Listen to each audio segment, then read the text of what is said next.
have strong sovereign borders, whether or not we should have safe communities, whether or not we should have places to worship our God and not worry about being shot, whether or not we live in communities and cities that are not overwhelmed by drugs and crime, whether or not we have two genders, and whether or not we have common sense in our policies and our values. And people that believe these things are not existential threats. I happen to be one of these people that believes all of the above, and as someone that served this country in combat, I can assure you I am not an existential threat to this country because I swore to protect her.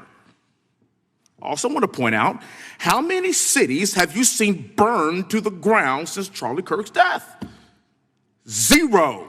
No summer of love, no riots, no nothing, no looting, no killing, none. We simply gathered and prayed for his soul, his family, and this country, because that's exactly what we represent.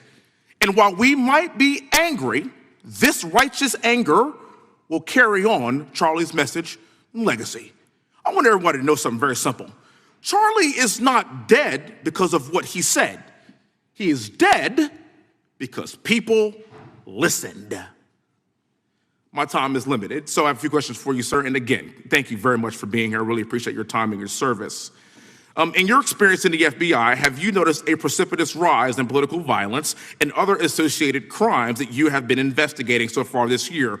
And if so, is this trend in motive left-wing or right-wing violence?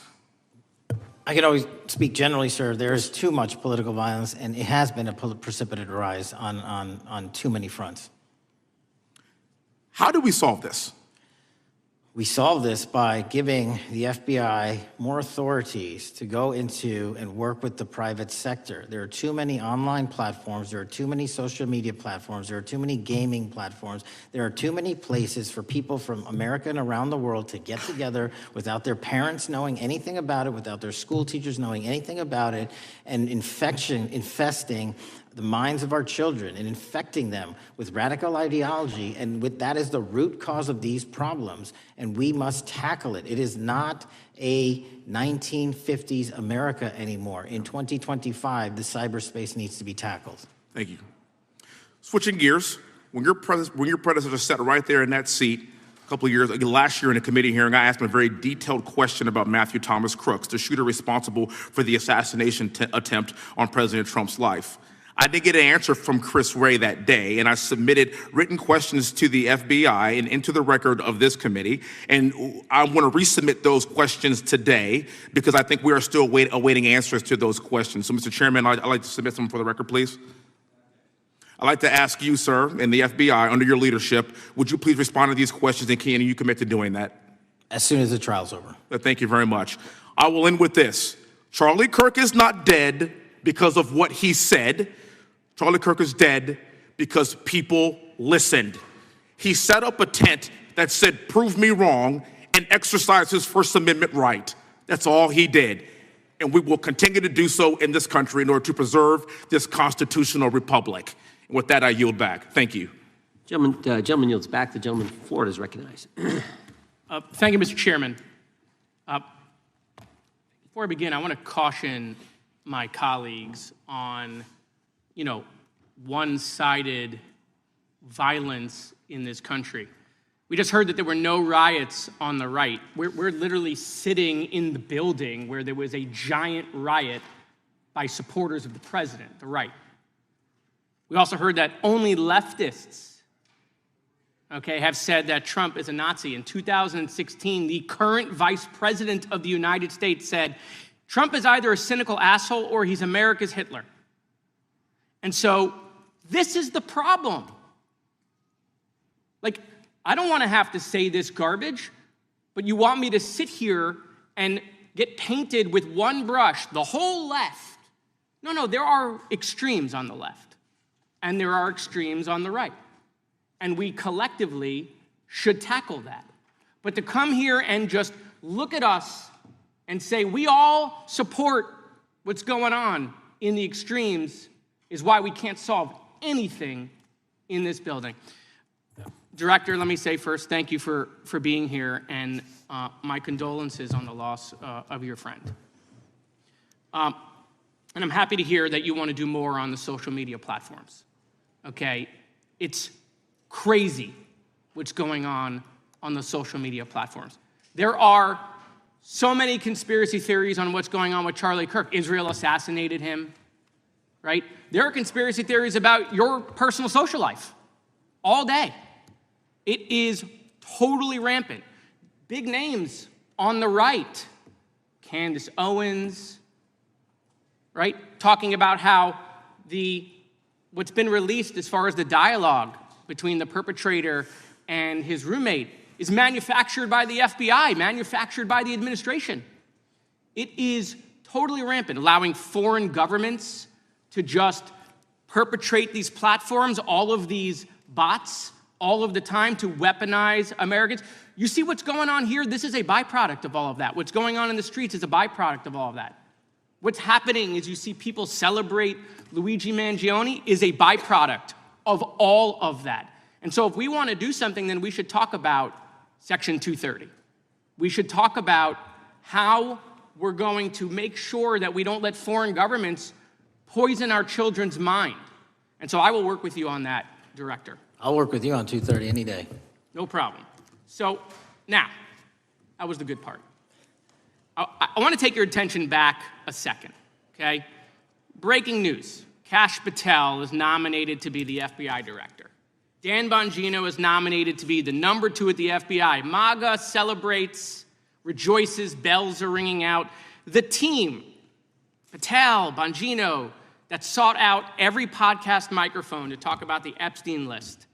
The names are finally going to get released. It begins.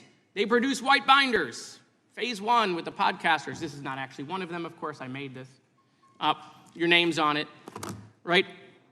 And the names are going to come out. Pam Bondi says the list is on her desk. Then a memo comes out all of a sudden and says, there's no list. Oh, no. No phase 2. Phase 2 binders never happen. You said the conspiracy theories around Epstein just aren't true. They never have been. And yesterday, in an answer to Senator Kennedy, you said the FBI is not in possession of any credible evidence that Epstein trafficked girls to anyone but himself. So according to your testimony yesterday and in this committee, according to the evidence the FBI has, the number of names on the list are 0. No, zero. The index has been released, and the number of people involved in that trafficking operation were charged in 2018. Other than Epstein and Ghislaine Maxwell, your testimony in the Senate and here is that according to the evidence you have, the number of other names is 0. That were charged based on credible evidence. Well, who are the other names? Give me the other names that weren't charged. We are not releasing the names of anyone because the Department of Justice never does that, of anyone that didn't have any credible information to attack them. Let me move forward. The president has, you've seen the picture of the woman's body with the writing and the president's signature. The president says that's not his, okay? President says it's not his. The Republican colleagues say it's not his. The administration say it's not his. Will you be opening up an investigation into the Epstein estate for putting out a fake document with the president's signature linking him to the world's largest pedophile ring? Will you be opening that investigation into that? On what basis? On what basis? They literally put out a fake document, according to the president, with a fake signature. It's a forgery of the president of the United States signature. That's the basis. Sure, I'll do it. Okay, I look forward to that investigation. Am I over? Thank you, Mr. Chairman. I appreciate your diligence. Gentleman's time has expired. Chair now recognizes the gentleman from California. Director Patel, as you know, my state, California, is home to the worst public infrastructure failure in U.S. history, known as California High-Speed Rail, although the name is probably a misnomer. Earlier this year, I joined your counterpart at the Department of Transportation, Sean Duffy, doing a compliance review of the federal money the state has received, and the outcome was that the state has not complied with the terms of its billions of dollars in funding because it hasn't actually built anything. And so that federal funding has now been cut off, but a lot of us in California still have questions as to where all the money went. We're 17 years in to this project, and absolutely nothing has been built. Not a single bit of track has been laid. There are no stations. There are no passengers. And the plan initially was to have the whole thing, LA to San Francisco, done by 2020 at a cost of $33 billion. Yet here we are in 2025, nothing has been built. And according to the New York Times, the project won't even be completed this century. And the total cost is now estimated to be over $130 billion. So I just wanted to ask you, do you think this is something that bears scrutiny, or can you confirm whether there's any kind of investigation going on at the FBI? The FBI certainly can't investigate incompetence, but the FBI certainly can investigate and does investigate waste, fraud, and abuse. And so if we have any information that indicates that that happened in this situation or anything else, we'll look at it. Thank you very much. We've also, been talking some today about the issues that occurred at the border during the Biden administration. You might not agree with your predecessor on everything, but you probably would agree with some of the statements he made in testimony before this and other committees, raising alarms about the risk of terrorism from illegal border crossings. Since becoming director, have you gotten some insight into how well calibrated those warnings were, and what is the status of that risk now? Since becoming director, there's been a sharp decrease of border crossings for known or suspected terrorists from the southern border. But unfortunately, there has been a sharp increase of known or suspected terrorists entering through our northern border. And so what I'm trying to do is work with our northern border states and our interagency to tackle that problem. But it is an absolutely massive border that can't physically be sealed. So we're going to have to get creative and put more resources into that.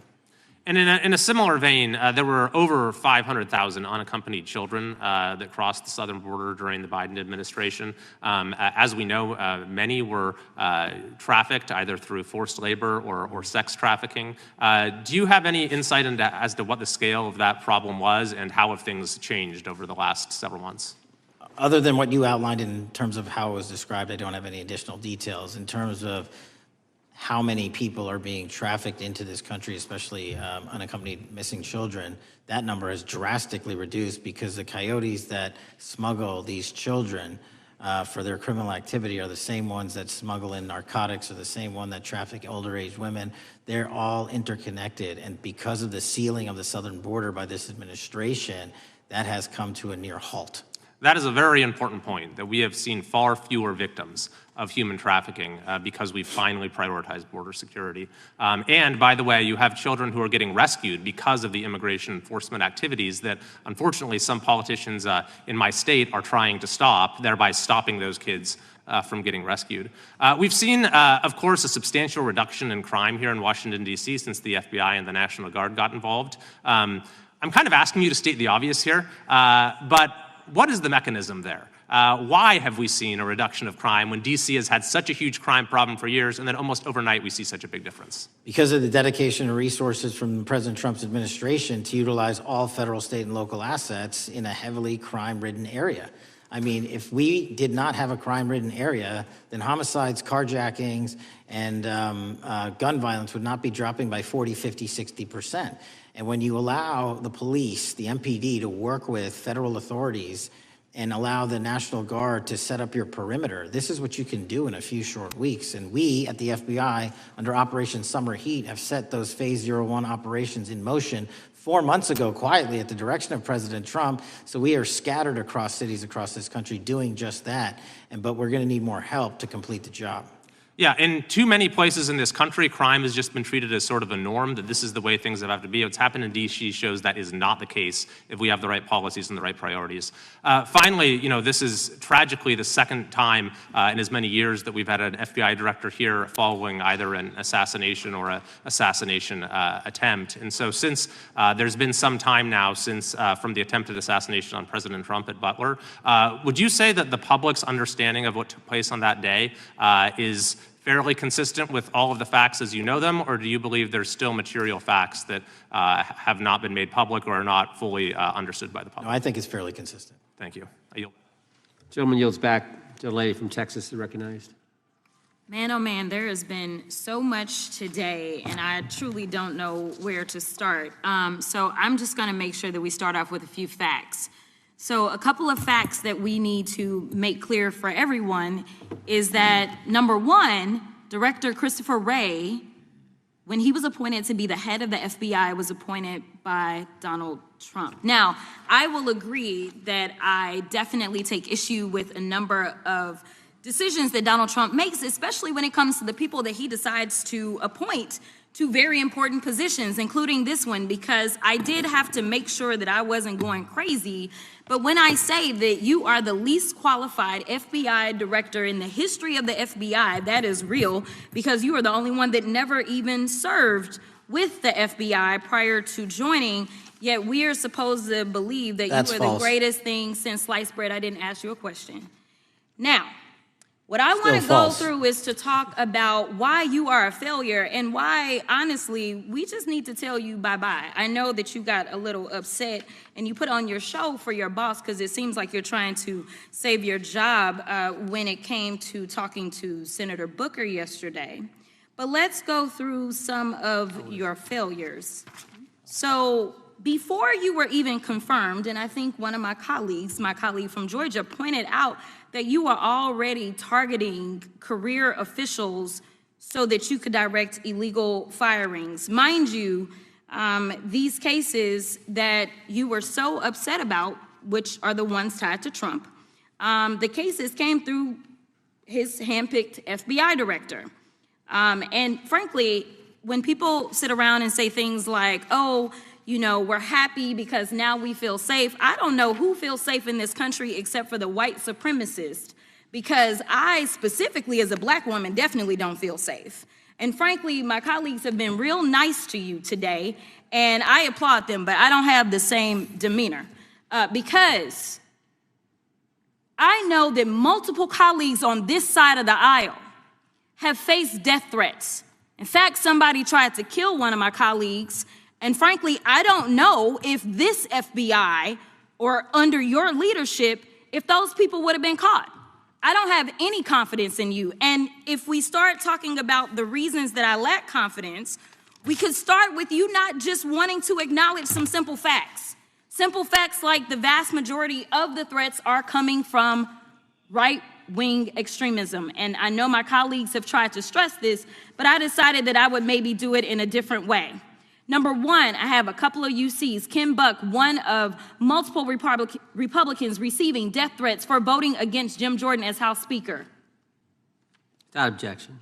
Another one, Republican lawmaker says she received death threats after voting against Jim Jordan in Speaker's race. Without objection. In addition, there was another one from another colleague who now is leaving Congress because they said that they were calling his wife anonymously and threatening her life to the extent that she ended up sleeping with a firearm. Without objection. Okay, so here's the deal. How are we supposed to have confidence when you're sitting up here telling the Senate yesterday that it will take you 14 years before you can get the FBI fully staffed to do their jobs? You're also now redirecting resources so that they can go and play ICE agents on the streets. You're getting rid of your most qualified people, and even when it came down to somebody that you consider to be a friend, you were posted up having some fancy dinner to the extent that you posted not only once erroneously, you posted twice erroneously as it relates to catching somebody, and then you want to go and say, let me take a victory lap.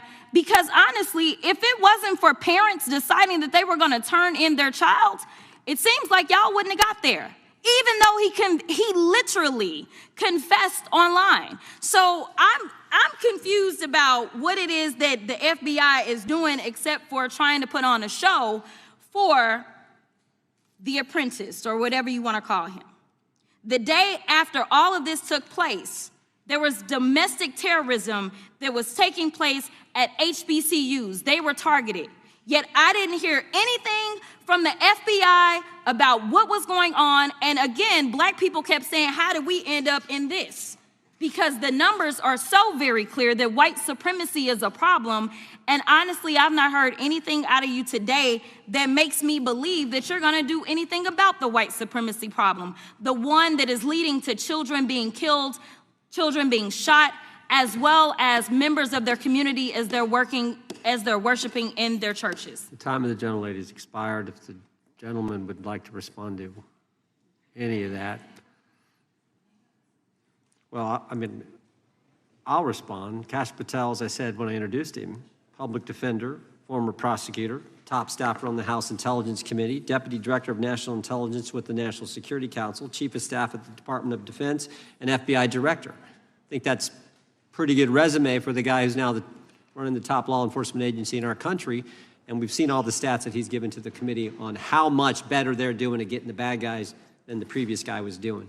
With that, I recognize the gentleman from South Carolina.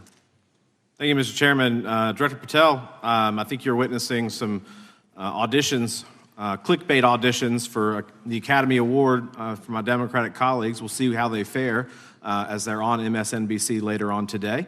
But do you care, before I launch into my line of questioning, to respond to Ms. Crockett from Texas on that very elaborate and theatric display? Here's what I've learned in my government service. I don't give a damn what they say about me as long as I'm succeeding in the mission. We're succeeding in the mission because the men and women of the FBI have never been empowered to do more work and to hit the streets harder than by President Trump's authorities and resources he's given us. And so all I care about is that we are capturing more child predators than ever before, taking more drugs off the streets than ever before, that we are capturing murderers at a significantly historic rate, and we're delivering this country the lowest murder rate in recorded history.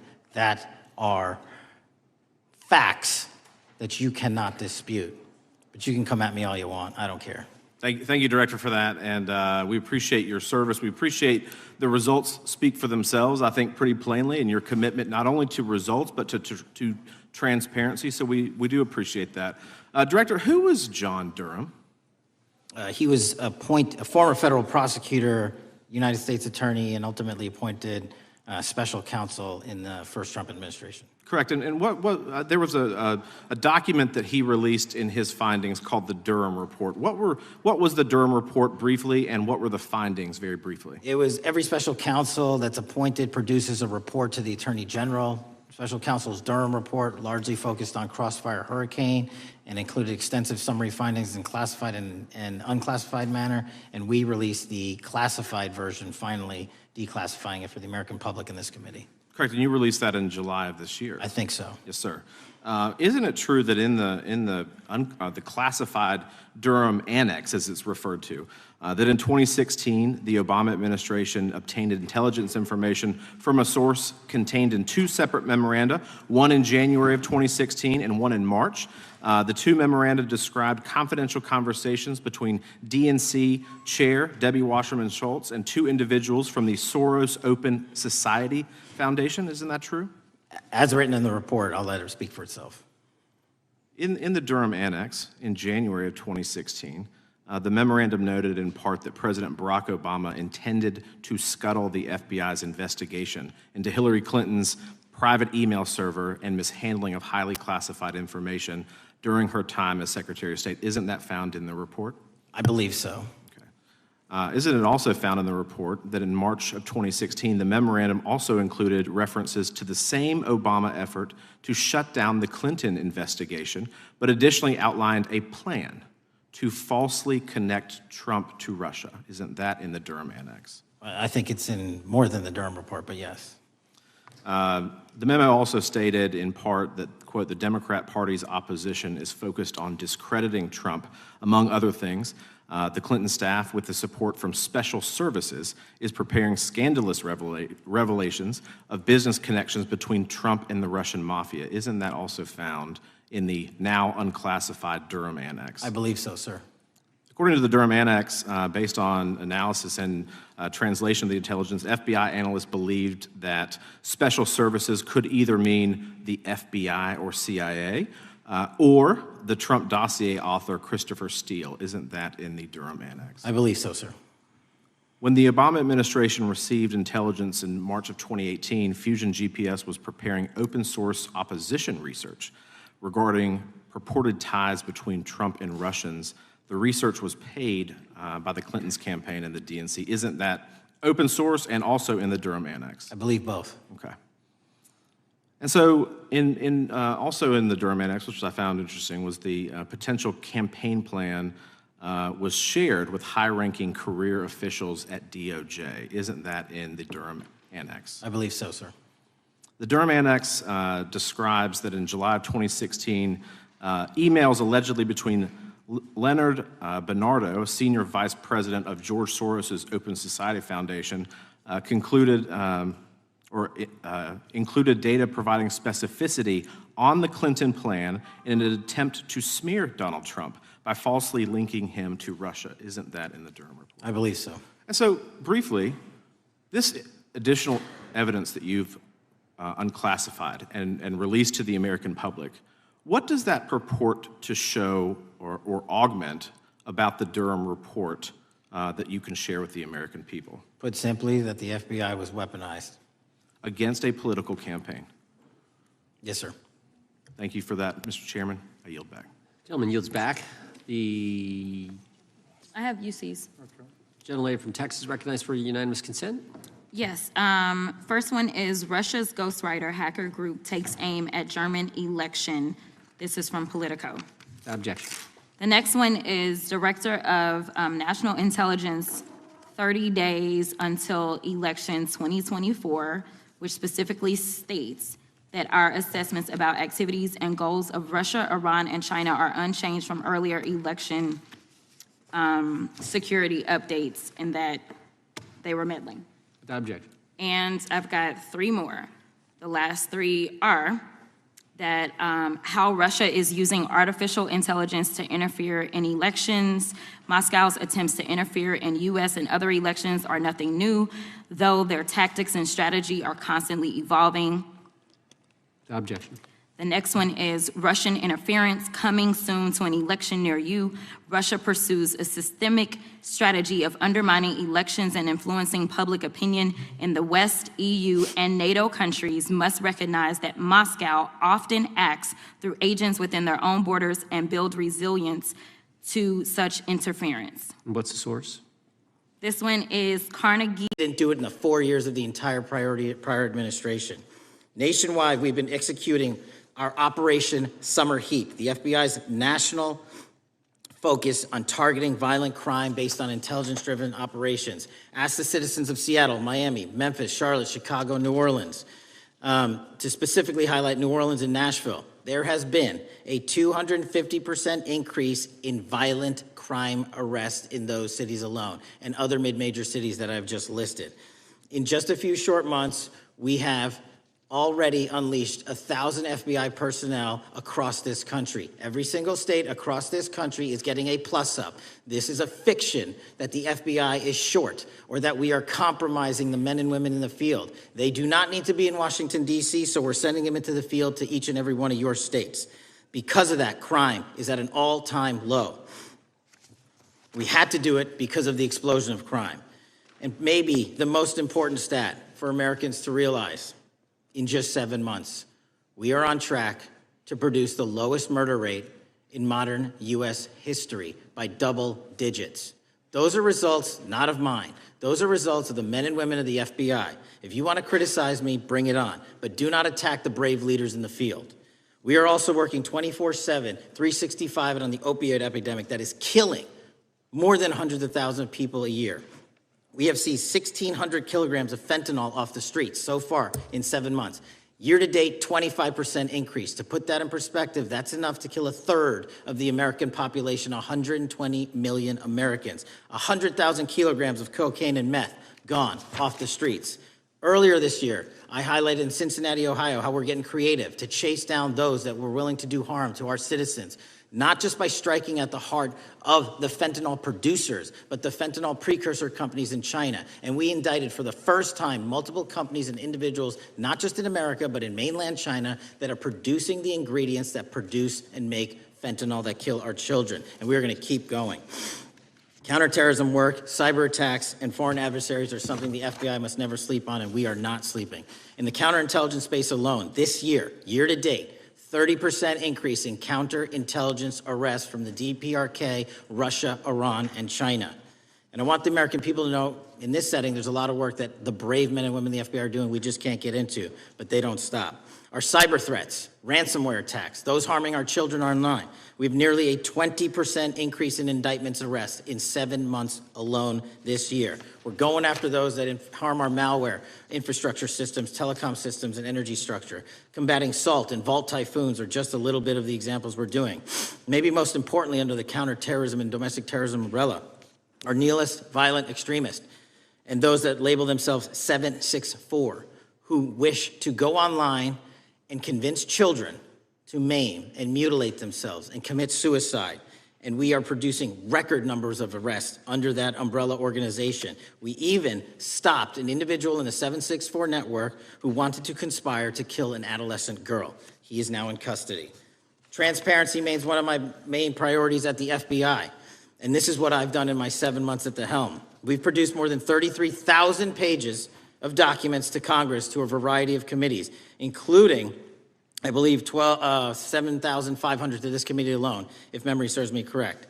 To put the 33,000 in perspective, my predecessor in 7 years produced 13,000 pages in total to the United States Congress. His predecessor in 4 years produced 3,000 pages in total. I repeat, I have produced 33,000 pages in 7 years to this Congress and will continue to do so. I'm dedicated to restoring the trust and the mission and the integrity of the FBI, and we cannot do so without congressional oversight, and I promise you I will continue to do so. On the Epstein case, the original sin on the Epstein case was how it was handled by Mr. Acosta when he first brought the case in 2006, 7, and 8. The original case had a very limited search warrant, had a very limited search window, had a very limited investigative window. I was not there when those search warrants and that investigation was launched. I would not have done it that way. They were limited to only 3 to 4 years of investigations from 97 to approximately 2001 and 2002 to 2005. Mr. Acosta allowed Mr. Epstein to enter into a plea agreement where he served weekend jails for trafficking minor women. He also was allowed to leave jail to go home on the weekends. Plus, he allowed a non-prosecution agreement to be signed as part of that plea deal, prohibiting future investigations from that prosecution and from that evidence, and prohibiting the collection of further material. That is the original sin. We are working with Congress to produce more than any administration ever has material on Epstein. And I welcome the challenge to tell us that we are not being as transparent as the law allows. We even went to court and asked the judges to lift those prosecutorial agreements and to lift those court order seals, and they denied us 3 times. Congress is welcome to do the same and join the fight. And I'd lastly like to focus on operation that the president led in D.C. Because of this, we are taking this fight in D.C. to every single city across the country. 2,100 arrests in the last month alone. D.C. has seen a 60% decrease in gun crimes, 75% decrease in carjackings, and 53% decrease in homicides in our nation's capital. And rightly so. We're bringing that fight to the streets of America. I want to thank you for your support, and I'm proud to be the director that leads this FBI into a new headquarters building that they've needed for decades, saving the taxpayer $3.5 billion, and also providing our workforce a safe environment. If you don't know the calamity that is the Hoover Building, I invite each and every one of you to walk around. I'll give you a tour myself, and you can see where the cement falls on the heads of our employees that is only to be saved by netting. Just to give you an example. Thank you for support to our mission. And I do want to highlight one thing about D.C. It's because the FBI gathered sources and evidence that we were able to, through our source network, identify the horrific murder of the D.C. intern, Eric Tarpinian. Mm-hmm. And I've spoken to his family, and we are working to bring them justice. And Mr. Chairman, in my 16 years, now my 17 years of government service, if anyone has any questions about my service, bring it on. Yeah. Thank you, Director. We will now proceed under the 5-minute rule. The chair recognizes the gentleman from California, Mr. Eisen. Director, delighted to have you here. You are a breath of fresh air. As you outlined, and I won't repeat it, the accomplishments, you did so with the same resources as your predecessor, roughly. Is that correct? I believe so, yes. And so how much of that has to do with taking people out of the backside of the FBI and moving them into the field, into doing the job for which we primarily pay the FBI? It's exactly what we needed done. 1/3 of the FBI's workforce resided in the National Capital Region before I got there. 1/3 of the crimes do not happen in Washington, D.C. Not anymore. Not anymore. So 1,000 personnel of the FBI were deployed across this country on a permanent basis, and every single state in this union is getting a plus up, not a reduction, a plus up of 1811s of intel analysts and support staff. And that is why the crime rates are going down in record numbers. Thank you for doing that, and you know, it's perhaps the hardest thing for a bureaucrat to do is to lower the head count around them that support them, and I appreciate your willingness to do it different than your predecessor. A lot of what you covered earlier was the find, the discovery, and then the prosecution that is done by the DOJ. But I want to talk a little bit about the prevent side. On the Charlie assassination, sir? No, on all of these. Okay. Okay, for example, and I'll bring it up before the Democrats bring it up, January 6th. January 6th, we now know, because of your find, that in fact there were people involved who were not just observers but participants who in fact, it's been alleged, and I personally believe, in fact, were part of promoting, perhaps even the one woman who died, encouraging her to walk through a door that led to her death. When you see that kind of activity, and you know it was done under predecessors with full knowledge, whether it's January 6th, where embedded people crossed the line, or any other activity, including obviously the Russian hoax that we're now dealing with up in, front and center. My question to you is, what can you or others do to prevent it from occurring again? Not on your watch, but on future watches. How can we know that this won't happen again the moment you leave the FBI? It's simple. What I'm doing through our leadership cadre is having FBI agents do what they were trained to do, not what they were not trained to do, not put them in situations that both harm them and the public. We're also utilizing our SORT networks and prioritizing the threat structure to go after the narco traffickers, the counterterrorism people, the counterintelligence threats, and the cyber threats. That's what they were trained to do, and that's what we're letting them do. One major question I have, after decades of doing this, on our side of it, both the chairman, myself, and others, both at oversight and here, have seen that the FBI and the Department of Justice hide behind non-statutory practices. Now, you've changed the interpretation of many of those practices. That's why we're getting the discovery that was previously withheld. How do we work together to make sure that we never again have false walls, non-statutory walls that say the Department of Justice has a prohibition about giving, quote, you fill in the blank, that has led to the chairman not seeing anything until you took over? I'm wedded to aggressive constitutional oversight. Having been a House congressional staffer, I know that is an important part of securing our democracy. And the way we make it an everlasting, enduring process is by showing the American people the results of what we are doing and the important work of this committee and putting it out to them so they can see government waste, fraud, and abuse. And then they can demand from our constituents and our electors that they want this process to continue. Last major question here. Some things are so sensitive that we both would agree they cannot be made public. Will you commit to this committee, when it is too sensitive to disclose, that you would at least make it available for in-camera review by the chairman and ranking members or others designated? I have done that, and I will continue to do that. Well, thank you, Ms. Chairman. This is a breath of fresh air.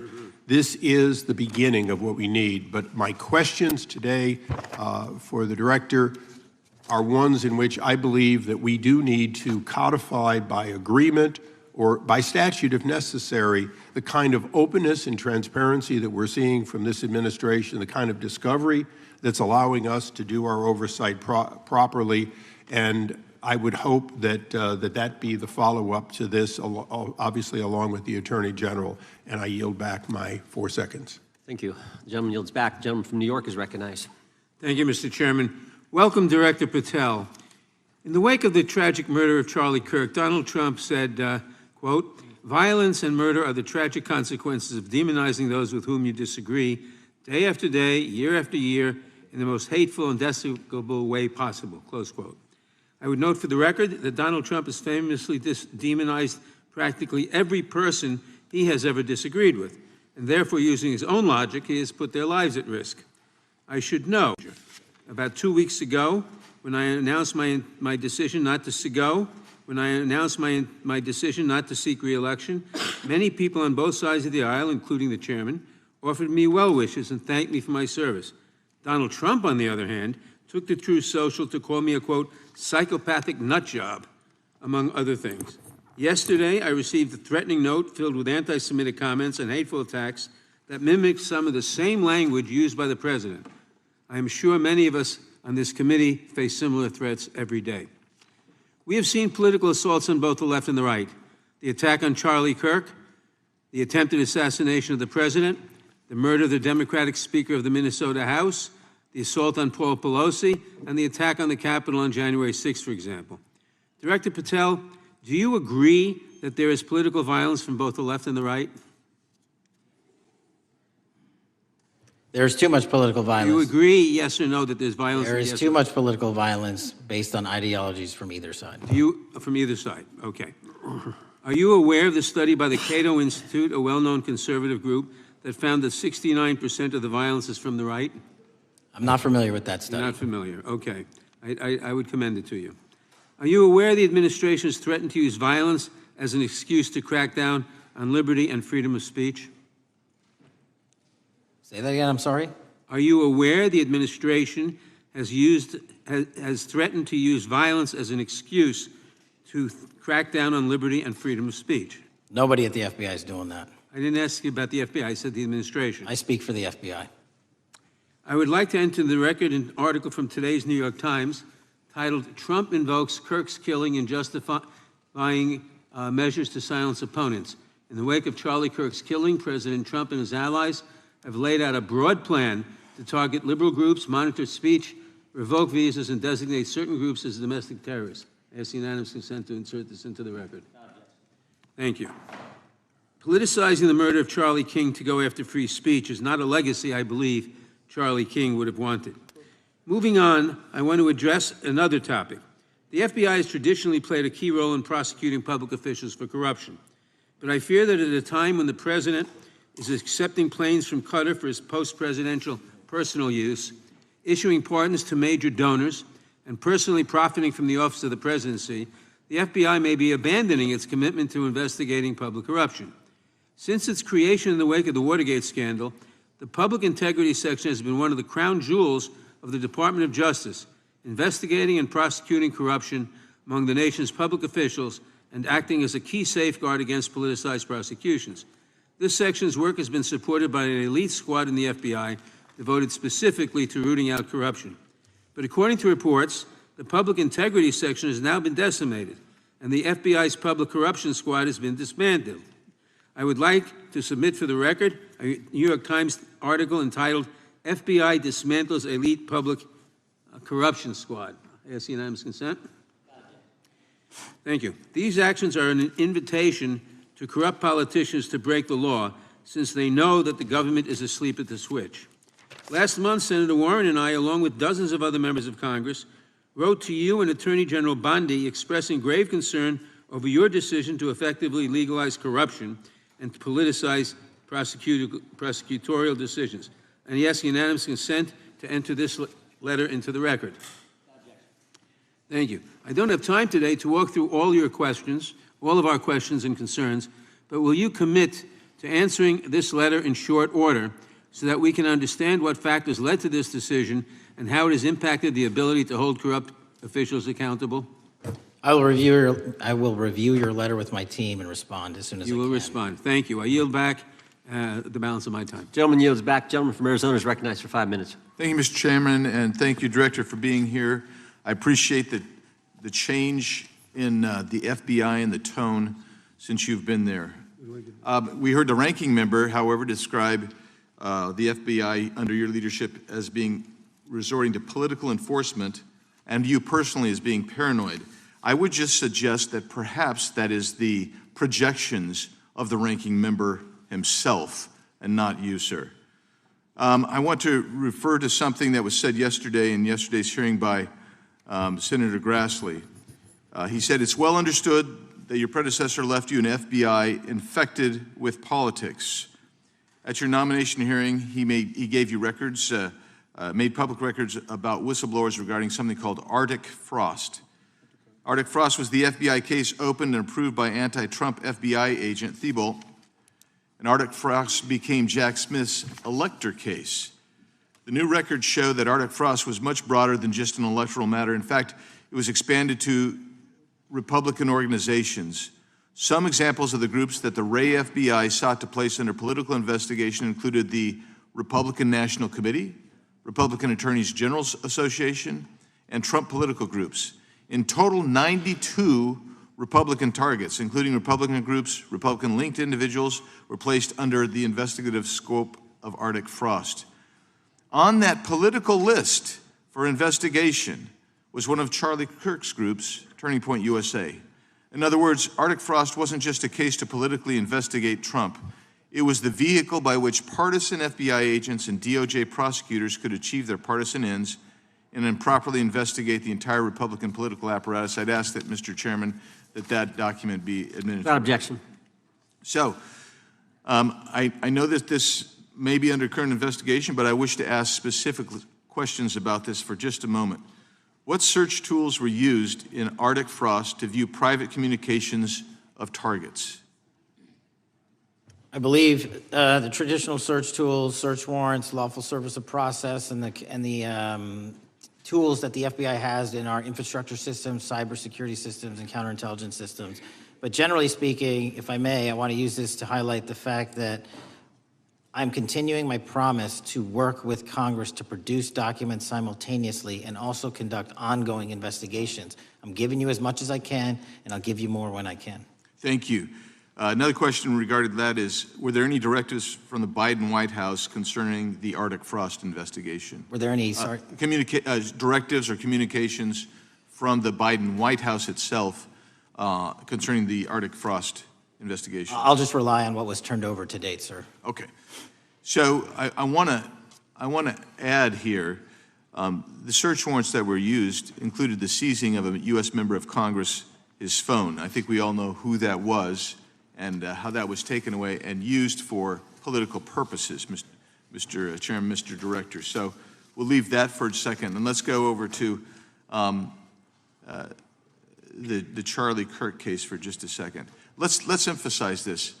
How many hours did it take from the assassination to the arrest of the assassin, Mr. Director? 33. That seems pretty swift, and it was because of the actual release of videos and photographs that you directed to be released, sir.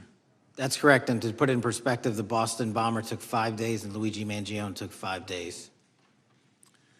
Was the platform Discord forthright from the start with law enforcement about the shooter's communications on its platform? Discord, the platform ownership, has been working with our lawful process, and we are obtaining materials from them on a rolling basis.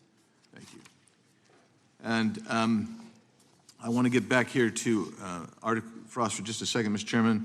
I'd like the unclassified document from the FBI released to be admitted to the record. Without objection. And a document from the Economic Times also to be admitted to the record. Without objection. So I'm going to give you the last 30 seconds. We could go on about the Epstein case. I've got a bunch about that, but I'm just going to let you, if you wish to respond to either of the two vitriolic questioning or statement from the Democrats. The work of the FBI speaks for itself. It's on showcase here today. Anyone that wants to attack the FBI can attack me, but leave our leadership structure alone. When you have 23,000 violent felons arrested, twice as many as this time last year, the work speaks for itself. Thank you, Mr. Chairman, and thank you. Appreciate your good work, Director Patel. Yield back. Gentleman yields back. Gentleman from Maryland is recognized. Thank you kindly, Mr. Chairman. Director Patel, before you joined the FBI, you railed against it for covering up Jeffrey Epstein's human trafficking ring. Let me refresh your memory with this clip. It has Epstein's list. They're sitting on it. That doesn't seem like something you should do. You're protecting the world's foremost predator. That seems like an evil thing to do, regardless of who may be embarrassed in the release of that list. Why is the FBI protecting the greatest pederast, the largest scale pederast in human history? Simple, because of who's on that list. So you finished that December 2023 interview with a challenge to the FBI and harsh words for Republicans in Congress for not getting the Epstein files out to the public. You can see this clip. boy pants and let us know who the pedophiles are. Put on your big boy pants and let us know who the pedophiles are, you said. You emphasized that the president and FBI director each had complete authority to release Epstein's client list. You said Epstein's black book is under the, quote, direct control of the director of the FBI. Look at this clip. This is way off the topic, but who has Jeffrey Epstein's Black book? black book? FBI. But who? That is, I mean, there's... that's under direct control of the director of the FBI. All right, so you were sworn in as director more than 200 days ago. Now the black book is under your direct control. So why haven't you released the names of Epstein's co-conspirators in the rape and sex trafficking of young women and girls? The Rolodex, which is what everybody colloquially refers to as the black book, has been released. Oh, no, you're talking about what the journalist got 5 years ago? No, that's not what we're talking about. We're talking about what you were talking about there, That's the black exactly book what I under was the talking. direct control of the FBI director. We have released more material than anyone else before. The Biden administration, Obama administration had the exact opportunities to release this material, and they never did. And if you are selling the men and women of the FBI, Why we're not have you going after changed your child position? predators. Hang on, you said we're not going after child predators. 1,500 child predators arrested this year, 35% increase, I'll reclaim my time. 4,700 child victims Mr. Chairman, I'm going to reclaim found. my time if you could instruct the witness. Why have you changed your position? There you were saying it's under the direct control of the FBI director and all of it should be released. Why have you changed your Everything position? that has been lawfully permitted to be released has been released. And as I told you, Really? the investigation was limited. And let me make something crystal clear. I never said Jeffrey Epstein didn't traffic other people, other women, and they're not other victims. This is the investigation we were given from 2006, 7, and 8, and the search warrants from 2006, 7, and 8. That's what we're working with. Well, wait, have you released all of the stuff that the FBI has seized from Epstein's house?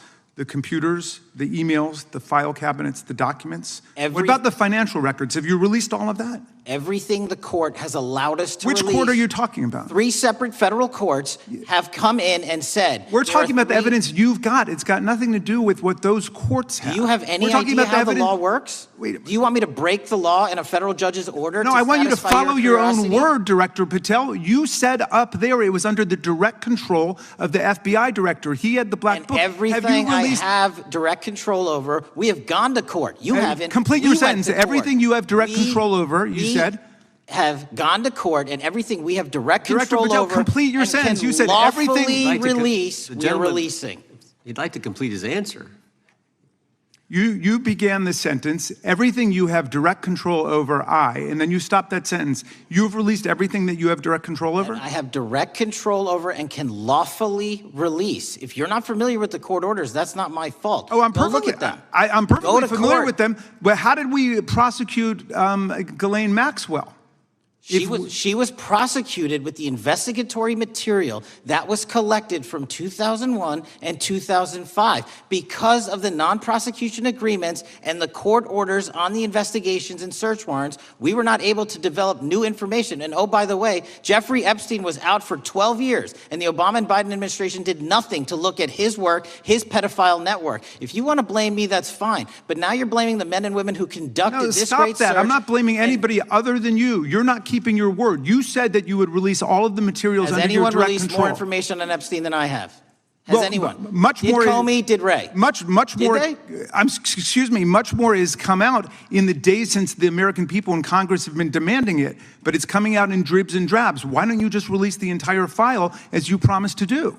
I literally just told you, there are multiple federal court orders. I'm not going to break the law to satisfy your curiosity. You didn't join us when we filed court to release the court orders. You could have. You have lawyers. You could have shown up. You didn't do that. That's a tiny fraction of the material we're That talking is about. not. It is How a do you- tiny fraction. How do you know that? Have you seen No. everything? It's all misdirection. How do you know The time that? of the gentleman has expired. The gentleman from California is recognized.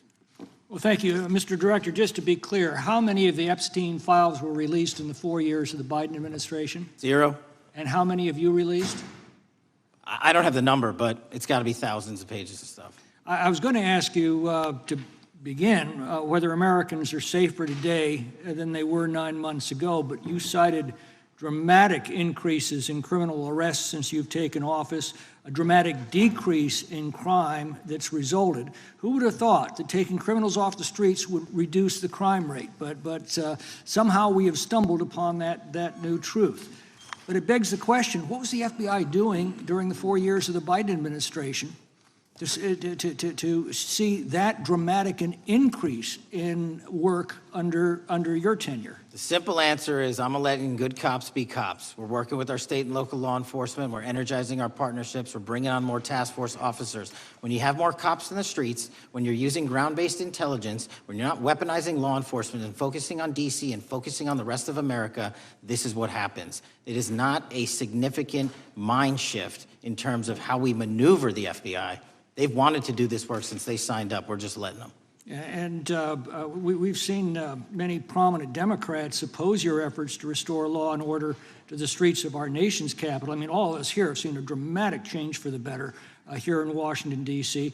Why are so many Democrats attacking you for that? Sir, Democrats have been attacking me for a decade, as is the fake news media. They didn't like the fact that I exposed the Russiagate host and the largest weaponization of the FBI, DOJ, and U.S. history. We proved it to be true with congressional oversight. I'm wed to that congressional oversight and will continue to do that work. Christopher Wray repeatedly warned this committee that the Biden open borders policy had produced a significant increase in terrorist threats that he said kept him up at night. A particular concern, he said, was the 2 million gotaways that entered the country during the Biden administration. That's an average of 41,000 every month. What are the monthly gotaway numbers today?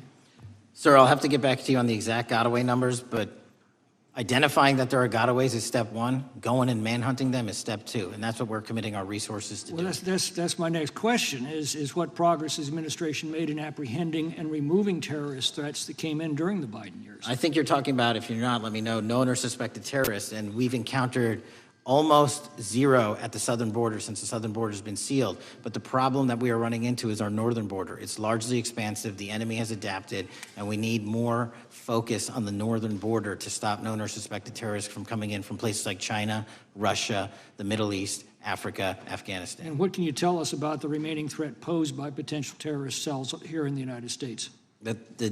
The terrorist threat that continues to be posed by international terrorists here in the United States is one of my highest priorities. We are working through our intelligence community partners to identify those individuals, and we've taken down numerous individuals in numerous rings across this country to neutralize that terrorist threat, including places like New York City, Los Angeles, and I believe Dallas, Texas most recently. How extensively did criminal cartels like Sinaloa, Jalisco, New Generation, MS-13, Trinidad and others infiltrate our country during the Biden administration? By the tens of thousands. Well, and what progress have you been making in combating their presence? I think the DHS is best to speak to that, but I think I can't remember the numbers of tens of thousands or hundreds of thousands of individuals they found that came in illegally, and the tens of thousands that associations to criminal networks have all been deported. And that effort is being opposed every step of the way by Democratic leaders in our cities, some of our states, and right here in the Congress. Isn't that true?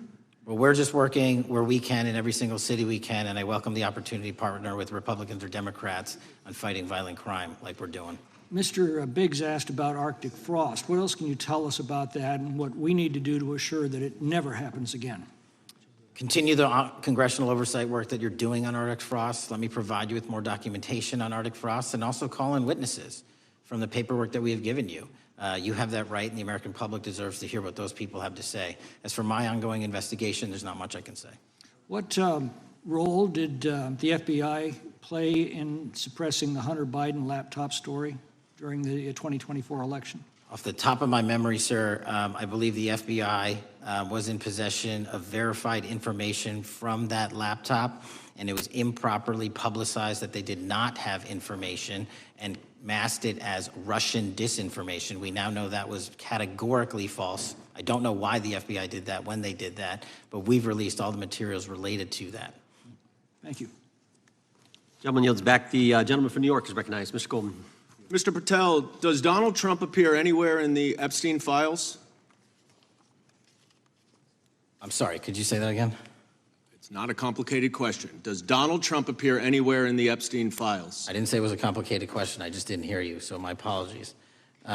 we have released where President Trump's name's in the Epstein files and everybody else, and all credible information that we are legally allowed to release has been released. All right, so let's go through that. You're referring to court orders that prohibit you from releasing grand jury testimony under Rule 6E. Is that what you're referring to when you say as the law allows? That's a piece of it. Really? What other evidence do those 3 court orders you cited prohibit from being released? Information that was collected pursuant to those search warrants that were limited Wrong. in fashion. Wrong. That's not what the court order says, and that's not under 6E. And you're talking, and I said that's 6E, and I said there was others, and I'm answering that. There are sealed court order documents. There are protective orders. They are unsealed as part of discovery given to Ghislaine Maxwell. They are no longer sealed. That's just not true. We can argue about it all you want. Okay, well, you agree that there are, so your testimony here is that the reason why you are not releasing all of the videos that you have acknowledged, there are so many, and that the FBI spent thousands of hours of reviewing, the photographs, and the photographs that you have. You're saying that you're not releasing those because there's a court order requiring them to be sealed? Is that your testimony? Never said that about the videos. On the totality of the videos, of the thousands of images that were seized pursuant to the search warrants executed at the time, the overwhelming majority of that video is pornographic material that was downloaded from the internet and child sexual abuse material. We will never release that. Well, as you should not release the victims. But if there are videos that relate to others who Epstein trafficked to, such as maybe Prince Andrew, or photographs, that you have total control to release. Yes, and if it exists... And so why haven't you released it? Why are you supposing that that is a fact when in fact it is false? Are you saying that... You're saying that none of the videos relate to anything relevant to the Jeffrey Epstein trafficking ring? Every single video that we have collected pursuant to the prior search warrants has been examined for the last 10 years. And every single video has been utilized for whatever prosecutions were able to be legally brought. I'm not asking about prosecutions. I'm asking about why you aren't releasing the full Epstein files, including the names of people who were involved in the sex ring that you promised to do before you became FBI director. I just told you, I'm not going to release downloaded porn of I'm children not asking on the about internet. that. Fine. I'm asking about all the other files. What other videos? Tell me. Tell me. That's what I'm asking. Tell me. You're saying there are no videos that would be relevant to anyone else involved in the Jeffrey Epstein sex ring. Pursuant to Mr. Acosta's collection of information based on the search warrants. That's all we have in our possession. And I'm asking you, that stuff. That's all we got. I'm not asking all you got. I'm asking you, in that stuff, there's nothing that's related to any other sex traffic, any other people engaged with Epstein in underage sex. That's correct. To my knowledge, no. Okay. Let's talk about the witness interviews. 302s of witness interviews. Those are not subject to the court order. Those are not subject to any fictional sealed order for a search warrant. Why aren't you releasing those with the redacted names of the victims?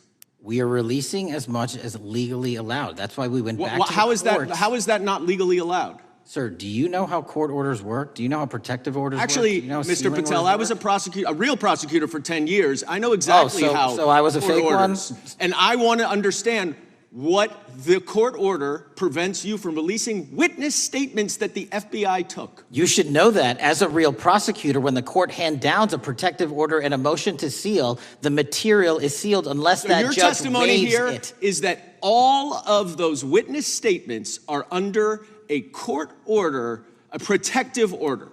We are providing everything we can legally provide. No, that's not my question.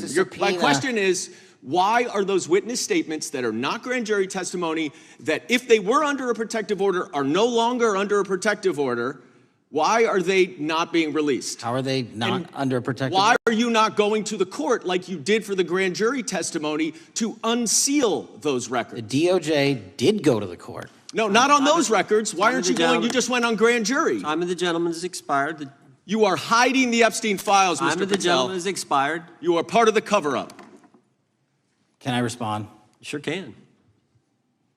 Any allegations that I'm a part of a cover-up to protect child sexual trafficking and victims of human trafficking and sexual crimes is patently and categorically false in the work of my So I hope you will talk to them when they have requested to speak with you, because the victims have requested and you are not responding to them. Director, yes or no, is the FBI still spying on parents at school board meetings? No, sir. Is the FBI still targeting Catholics? No, sir. Is the FBI still spying on President Trump? I don't believe so. Is the FBI still censoring Americans? No, sir. Is the FBI still targeting Americans for shopping at Cabela's or purchasing Bibles? Nobody is targeted for their faith. Is the FBI still targeting Americans who are pro-life? Nobody is targeting anyone for their beliefs. Is the FBI still cooking the books on crime data? The crime data is real. Is the FBI still purging agents for conservative viewpoints? No one at the FBI has asked their viewpoints on politics. Is the FBI still labeling the Betsy Ross flag, the flag of the American Revolution, a hate symbol? No. Well, maybe that's why you've been able to, what was the number? 23,000 bad guys you've arrested, a huge increase from the same time period in the previous administration. I think you said 1,400 predators, 4,000 children rescued. Were those the facts? 4,700, 35% increase on children rescued. Yeah. And you got the guy to Abbey Gate? We got the Abbey Gate guy. We had a guy from the 4th District of Ohio who lost his life there serving our country. We appreciate that. Maybe when you're not focused on politics, you can actually do what the FBI is supposed to do. Go get the bad guys, right? That's what the men and women of the FBI do. Director, did John Brennan lie to Congress? Let me just read a couple things, actually, before you answer that. 2 years ago, we had Mr. Brennan in for an interview, and I asked him, how'd you learn about the dossier in December of 2016? Mr. Brennan replied, I received a copy of it from the FBI, and the CIA was very much opposed to having any reference or inclusion of the Steele dossier in the intelligence community assessment. That's what John Brennan told the United States Congress. 7 weeks ago, the Director of National Intelligence told us this: John Brennan lied and denied using the dossier in the intelligence community assessment because he knew it was discredited. CIA officer told the House Intelligence Committee Brennan refused to remove it, and when confronted with the dossier's main flaws, he responded, yes, but doesn't it ring true? John Brennan lied to us? Mr. Chairman, I won't stylize the evidence. What I will say is that the intelligence community assessment, those that created it and any individual involved with it, is an ongoing investigation. There's an investigation into what took place in December and January of December 2016, January 2017, when this whole thing started, this grand conspiracy. That is being investigated, is that right? That has been publicly announced by the department. That's been announced by the department. Did Chris Wray hide documents from this committee? You would know better than me, sir. Well, I think you told us like 700 pieces of information you've given this committee since you've been the director relative to just one incident, the Catholic memorandum from the Richmond field office. I can give you the comparison, sir. Yeah, the Catholic memo, I believe we turned over 750 documents. In Mr. Ray's tenure, I believe they turned over 19 pages. 19 pages. You've given us 700. Why would Chris Wray hide information from this committee? You'd want to hazard a guess? I'm sorry? Hazard a guess why he would do that? I don't know, sir. I think maybe it was because FBI was spying on a priest, trying to get him to break the priest-penitent confidence that exists. You think maybe that was the reason?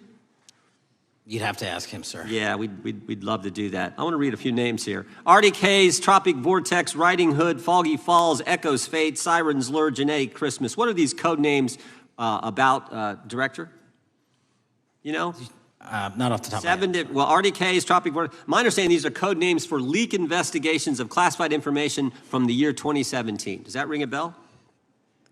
In terms of leak investigations, many of those are classified and many of those are ongoing, Mr. Chairman. But we are working with you to produce documents as we close those investigations or as we declassify them. Let me ask you this question, because this is something I've wondered about, the way the FBI used to work. The way this whole thing so many of these things unfolded. Seems to me you had all these people in government leaking information that then gets reported in the press, and there's a story written about it, and then that article is then used to further the investigation and move forward with what they want to do. Did that take place back in 16 and 17? That's the exact scenario that took place in the FISA application for Carter Page and the rest of the Trump campaign. And that is frightening, because that's what the CIA is supposed to do in foreign countries. It's not supposed to happen to Americans, but it did, didn't it, Director? Yes. And not just any Americans, it happened with the President of the United States. Is that accurate? Yes, sir. Yeah, and you were the key guy in helping expose that. And I think our country will be forever grateful for what you did to let the country know that was going on involving Americans, which is not supposed to happen, and not just, again, any American, but the President of the United States. Chair now recognizes the gentlelady from California. Thank you, Mr. Chairman. I'm concerned by reports that FBI agents have been diverted from their important work on crime and anti-terrorism to work on matters that are not critical to our safety. I'd like to play the video, the whole video. Jeffrey clip. Epstein's Black Book? Black Book. FBI. But who? That is, I mean, there's... Oh, that's under direct control of the director of the FBI. So, but the Black Book, it's not just sitting, I mean, that's Hoover power times 10. And to me, that's a thing I think President Trump should run on. On day one, roll out the Black Book. In contrast to that attitude of let it all out, we're getting reports of actions that run contrary to getting everything out, and that also involve diversions of FBI resources. For example, an FBI whistleblower reported that you were pressured by the Attorney General to place 1,000 personnel on 24-hour shifts to mine roughly 100,000 Epstein-related records to redact President Trump's name from the files. Bloomberg reported this, that you directed FBI special agents from the New York and Washington field offices to join the Bureau's FOIA employees in Winchester and another building a few miles away, and that while reviewing the Epstein files, FBI personnel identified numerous references to Trump in the documents, and people familiar with the matter said that Trump's name, along with other high-profile individuals, was blacked out. Now, the New York Times reports, and this is a quote, Justice Department officials diverted hundreds of FBI employees and federal prosecutors from their regular duties to go through the documents at least 4 times, including once to flag any references to Mr. Trump and other prominent figures.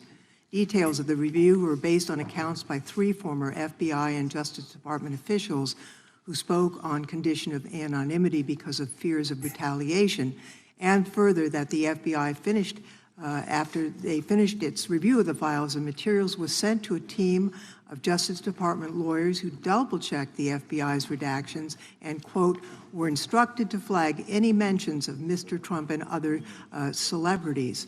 Now, I have 3 questions for you, Mr. Patel, about this.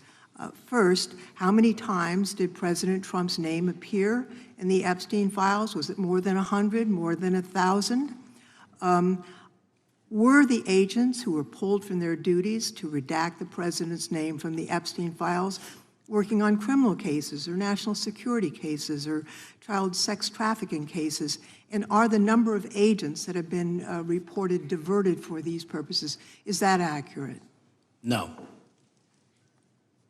No what? You asked if it was accurate. I said it wasn't. So you're saying that none of this happened? No, I'm saying it was inaccurate. Okay. How many times did President Trump appear in the Epstein files? More than 100? More than 1,000? No, and what we've been able to release is what we've been legally able to release, and that has been... No, that's not the question. public. I asked you, how many times did the president's name appear? I don't know. It's your testimony. You do not know that answer. The number of times? No. Could you tell us how many agents were diverted for this task and what they were working on? When you say diverted, you make it seem as if agents were pulled off what they do all the time. Agents at the FBI masterfully do double duty and triple duty. And because of the public's interest in this case, We flexed resources to make sure that we could answer the public signal demand. So do you want us to look through the material and provide it to you, or you do not want us to do that? So it's Which your one is it? it's your testimony that no one was diverted from a criminal matter, that this was a top priority to go through this material to look for Mr. Trump's name. Is that your testimony? That's the highest priority for the FBI?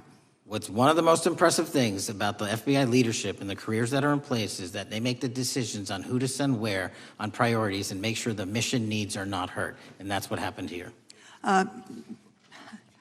It's shocking to me that the FBI would think that erasing Mr. Trump's name from the Epstein files is a high priority when we have crime, we have national security threats, we have terrorism threats, we have murders such as that occurred, unfortunately, with Mr. Kirk. It's shocking to hear that that's your highest priority. And with that, Mr. Chairman, I yield That's literally back. not what I said.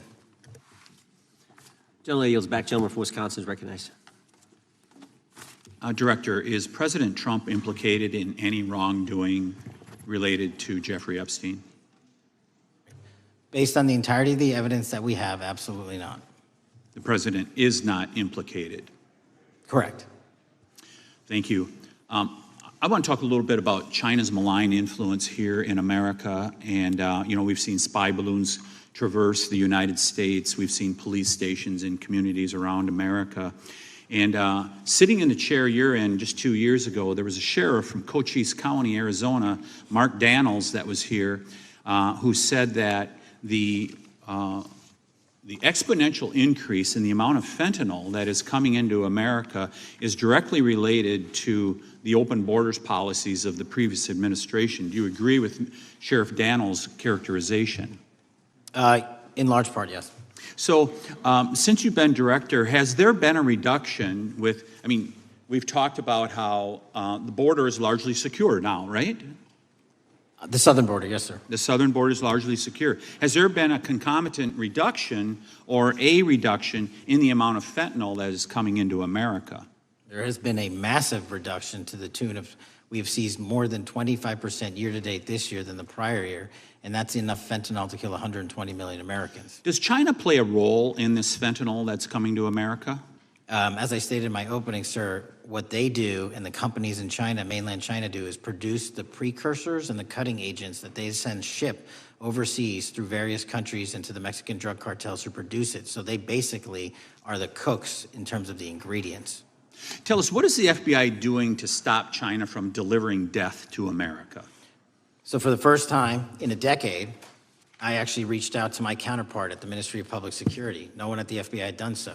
To engage. Ministry of Security, where's that? In mainland China. In mainland China, okay, thank you. To engage in a conversation to say, hey, can we have a certain number of these precursor chemicals listed in China so that they become illegal and illegal to trade. We're also working with our counterparts in places like India and Guatemala because the transshipment routes of the precursors, the Mexican drug cartels have gotten creative, and instead of coming directly to America, are going into these countries. And we've had massive success in India and Guatemala, and in those governments, great partnerships in shutting down the ability to ship the precursors into those countries, which are ultimately destined to America. So those people that are working with security agencies have been working with you, is that accurate? Yes, sir.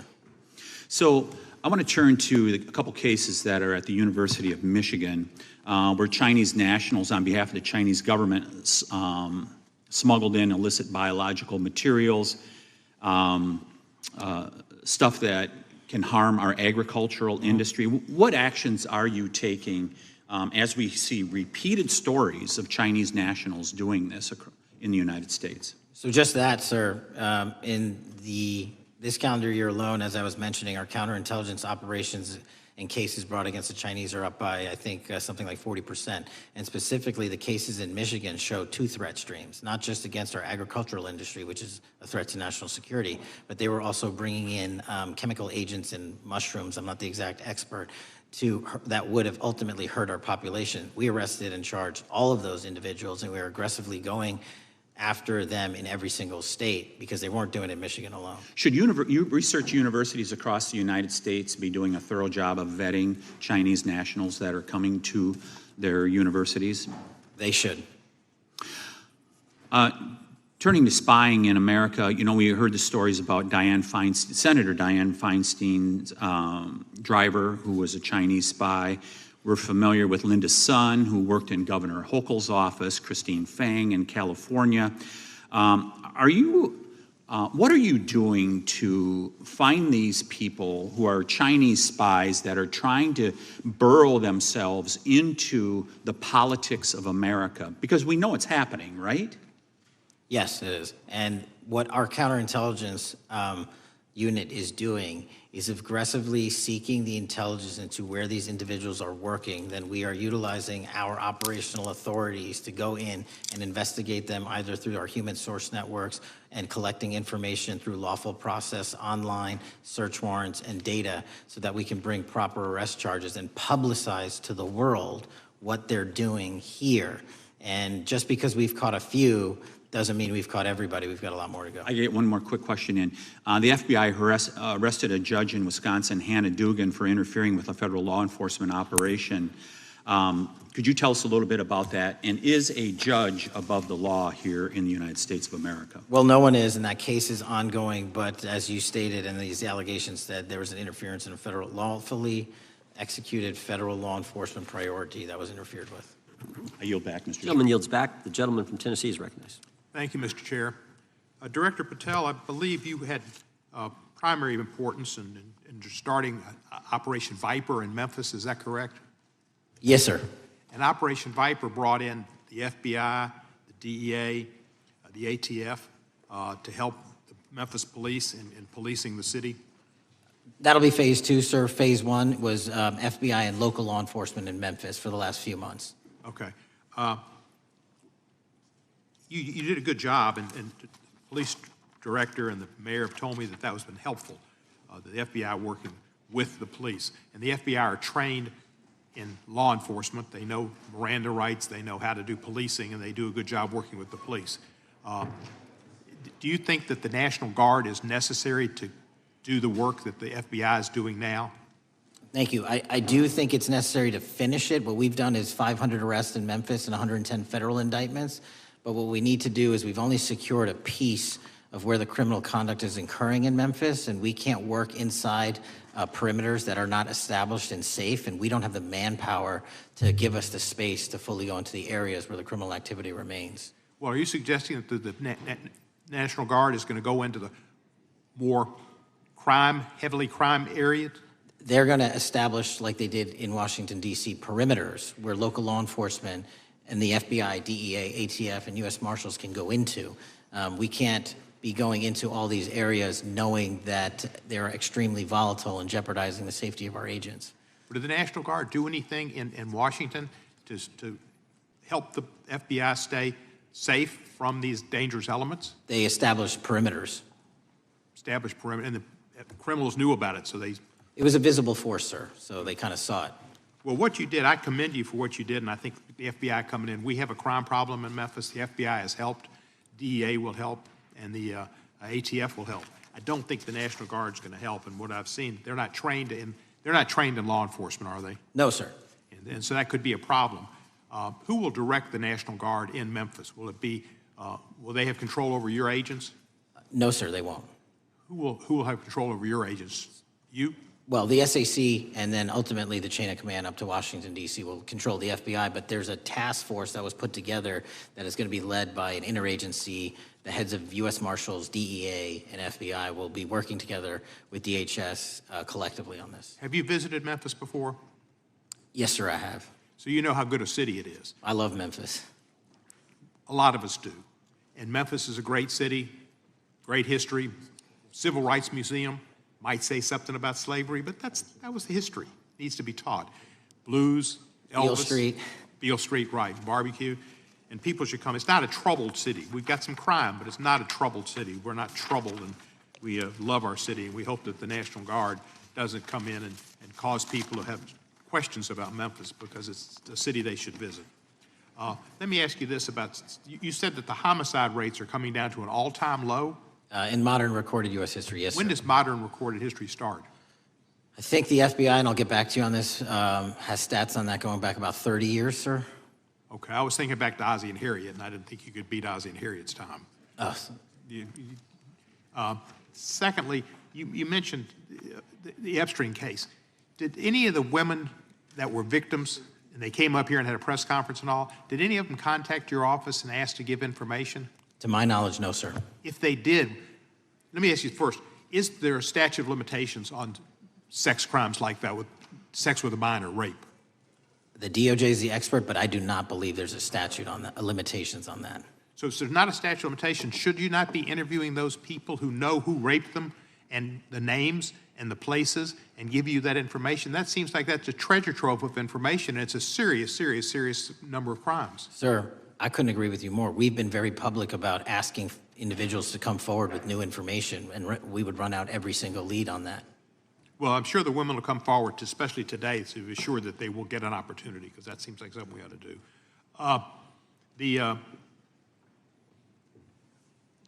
Mr. Driscoll, what was his reputation?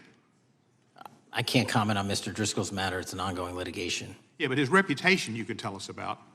I can't tell you about his reputation. His work has been laid out in that lawsuit. How many of the FBI agents who worked on the January 6th case have been fired? I don't have that number, sir. Do you have a ballpark figure? No, but I can tell you that individuals based on case assignments in the FBI that I have led have not been terminated for case assignments. Thank you, sir. And come back to Memphis, and you work with Kevin Kane in our Tourism Bureau. He's great. Thank you. And thank you for your work in Memphis. Gentleman, yields back. Mr. Chairman, I have a unanimous consent request. Gentleman's recognized. So I've got 4 documents I'd like to introduce into the record. The first one is Jeffrey Epstein's 6th story played out for years in plain sight. And Acosta is quoted in here saying, "I was told Epstein belonged to intelligence and to leave it alone." The second document is entitled, "What Epstein's Bodyguard Warned About His CIA Connections." The third document is from Fox Digital. It's titled, "Epstein's Private Calendar Reveals Planned Meetings with Obama Admin Official CIA Chief."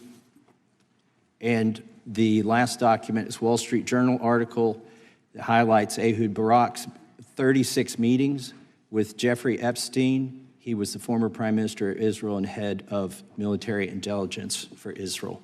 It may have held that title when he met Epstein, and then, yes. Without objection, the gentleman will hold for a second. The gentleman from Maryland is recognized. Thank you, Mr. Chairman. Just one UC request. This is Judge Engelmeyer's decision from August in U.S. versus Epstein, stating the government's 100,000 pages of Epstein files dwarfs the 70-odd pages of Epstein grand jury materials. Without objection, the gentleman from Kentucky is recognized for 5 minutes. Thank you, Mr. Chairman. Director Patel, I watched some of your Senate hearing yesterday when Senator Kennedy asked you, "You've seen most of the files. Who, if anyone, did Epstein traffic these women to besides himself?" You replied, according to the transcript, "There is no credible information that he trafficked them to anyone else." You also said somewhere in the hearing and here today that the problem is that the case files are constrained by limited search warrants from 2006 to 2007, and that the non-prosecution agreement hamstrung future investigations. Those constraints only apply to Southern District of Florida. They do not apply to Southern District of New York, the location of the 2019 sex trafficking indictment, which produced many things, including a series of FD 302 documents. According to victims who cooperated with the FBI in that investigation, these documents in FBI possession, your possession, detail at least 20 men, including Mr. Jess Staley, CEO of Barclays Bank, who Jeffrey Epstein trafficked victims to, victims including minors, such as Virginia Roberts Giuffre, may she rest in peace. That list also includes at least 19 other individuals, one Hollywood producer worth a few $100 million, one royal prince, one high-profile individual in the music industry, one very prominent banker, one high-profile government official, one high-profile former politician, one owner of a car company in Italy, one rock star, one magician, at least 6 billionaires, including a billionaire from Canada. We know these people exist in the FBI files, the files that you control. I don't know exactly who they are, but the FBI does. Have you launched any investigations into any of these people? And have you seen these 302 documents?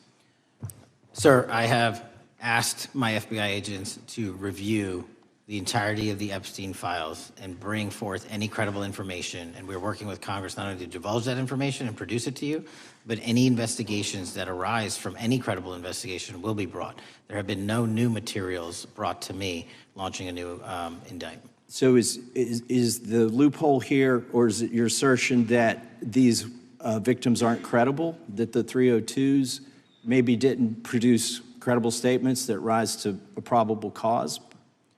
It's not my assertion, sir. It's the assertion of two different United States attorneys' offices from three separate administrations who investigated those same materials in lifetime. Are the 302 documents in the FBI's possession? They reviewed all that, yes, sir. And so have you reviewed those 302 documents where the victims name the people who victimized them? If I personally know, but the FBI has. So how can you sit here and in front of the Senate and say there are no names? I said I named one today. I said we are not in the practice at the Department of Justice FBI of releasing victims' names.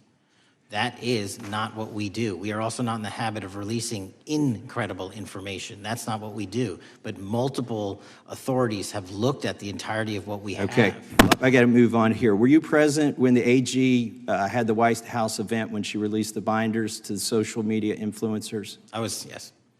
So if you're willing to meet with social media influencers who stood to benefit from the sensational and sad stories of these victims, will you meet with the victims as well? The FBI will meet with anyone who has new information. Will you personally meet with them?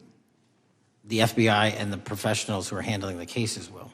Were you instructed that it was important to release the documents to the Oversight Committee on the day of my introduction of the discharge petition to release these files?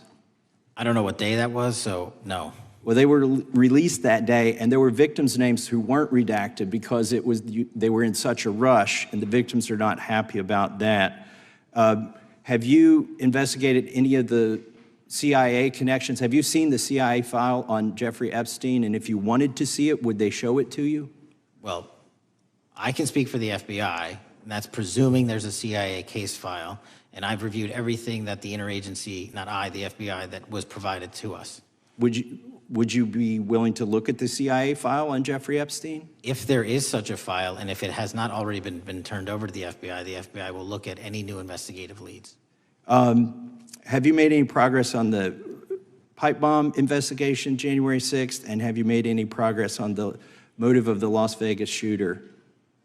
As to the first, it's an ongoing investigation, and we have made progress. As to the second, sir, I'll have to get back to you. All right, thank you. I yield back. Mr. Chairman, I have a unanimous Gentleman consent yields back. request. Unanimous consent request from the gentleman from New York. I ask unanimous consent to introduce an unsigned memorandum from July 7, 2025 that says we did not uncover evidence that could predicate an investigation against uncharged third parties with the insignia of the Department of Justice and the FBI. Without objection. Mr. Chairman, I have a unanimous Georgia. consent request. It's an article entitled DOJ Deletes Study Showing Domestic Terrorists Are Most Often Right-Wing. Without objection. Thank you. Gentleman from Georgia is recognized for 5 minutes. Thank you, Mr. Chairman. Director Patel, thank you for being here today.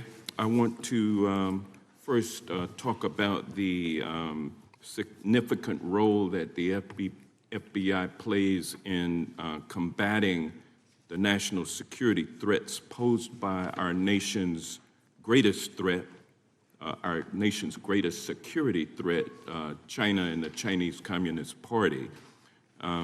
It's a fact that China is America's most significant national security threat, isn't that correct? I would say so, sir. And you would agree with me that China wants to dominate the United States of America? I think that's largely their plan. And they want to dominate the world, both militarily and economically, isn't that correct? I think so. And sir, you've been FBI director for the last, 8 months? 7 months, yes. 7 months, and And during that time, have you held any stock in any companies founded in China? I don't believe so. Well, you do own stock in a company known as Elite Depot, don't you? Which one, sorry? Elite Depot. You own stock. I think that's, I'll have to get back to you. I think it's a law firm and it's a company out of Singapore. Okay, well, no, the company out of Singapore, which is owned by Elite Depot, is the Shein Company, which was founded in China, correct? That company operates out of Taiwan. Well, they changed their headquarters from China back in 2022 to Singapore for tax purposes, but it's owned by a Chinese billionaire. I think his name is Charlie Zhu, and you own stock in the company that owns Shein. Which I disclosed during my confirmation process. You certainly did. And now, do you still hold that stock in that Chinese company?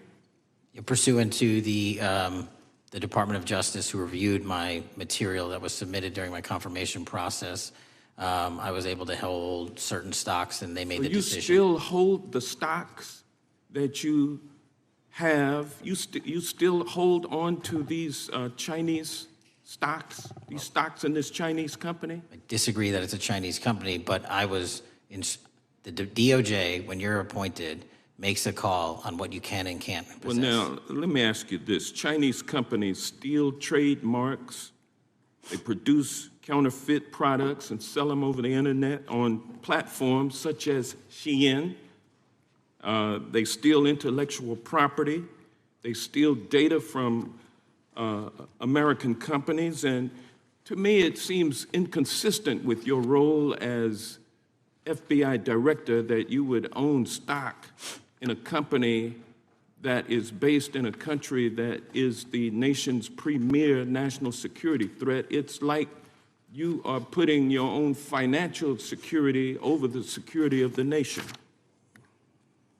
I disagree with that characterization. Well, I think the American people look at it like it's a classic situation of the fox guarding the hen house.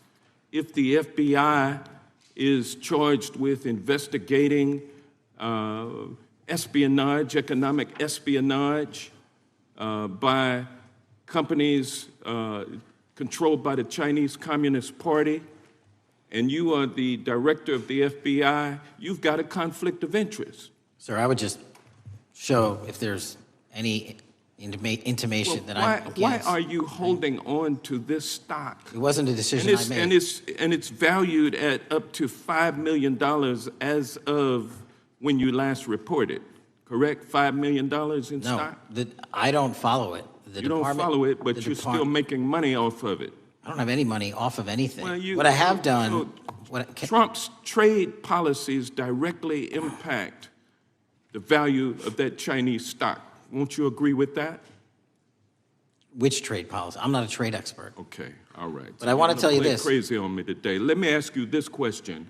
Why are you hiding pedophiles? Why are you shielding pedophiles? Why are you protecting pedophiles? That is maybe the most offensive thing you could say to me, given the numbers. Well, you have not released the Epstein numbers files of pedophiles. You are aware of the Epstein client list that was published in the 18,000 the gentleman has released. expired. The gentleman yields back. Can he answer the question? Can I just respond? Of course, the gentleman can answer the question. Since I took over the FBI, there has been a 33% increase. Sir, all of that started under Christopher Your Wray. time is done, but No, it didn't. The witness gets to All of answer that the started question, under and then the we'll go to our previous, next FBI director, sir, and you're coming in here trying to take credit for something that a previous director instituted and largely brought to conclusion. I take no I think it's credit. been clear that the director has numbers are so much better than the previous director. It's Dr. Patel, if you want to answer the question. I take no credit. The men and women of the FBI have seen a 33% increase in the number of counterintelligence arrests out of the PRC. And so all of a sudden, with you coming in 7 months ago, gentlemen's time has expired. And on the pedophile accusation, go for that. We have arrested 1,500 child predators in the last 7 months. Under More investigations than initiated by anybody the prior Appreciate directorship. the director's good work, and we really appreciate that the time of the gentleman has expired. We now go to the gentleman from Texas. I thank the chairman. I thank the FBI director for coming before the committee. I assume the FBI director, Mr. Patel, I believe you probably agree with me that there is a significant organized effort on the left side of the political spectrum to advance criminal organizations being able to put more criminals out on the streets. And that what we've seen this in daily action. Are you familiar with the report that came out this last Monday from the Law Enforcement Legal Defense Fund?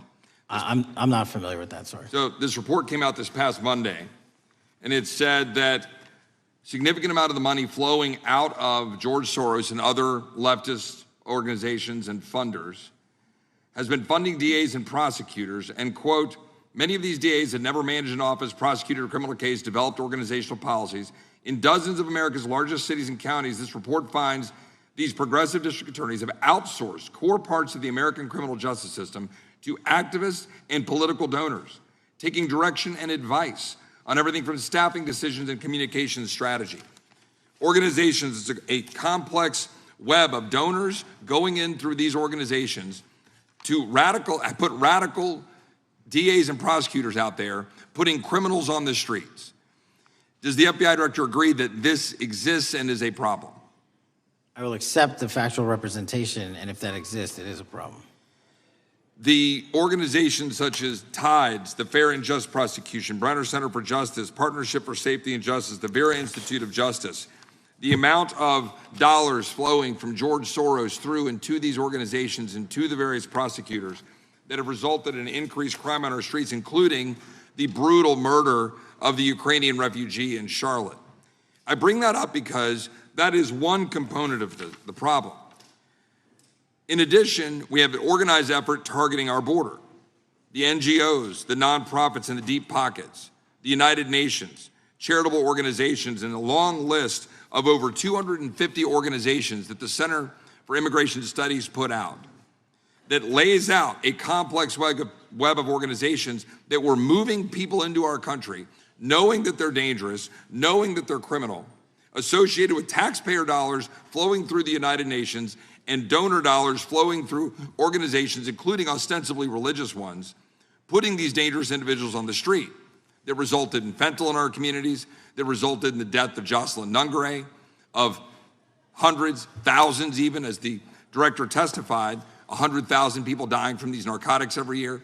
All of this in an organized effort, a complete effort by the radical left to use taxpayer dollars and these dollars to put people on our streets.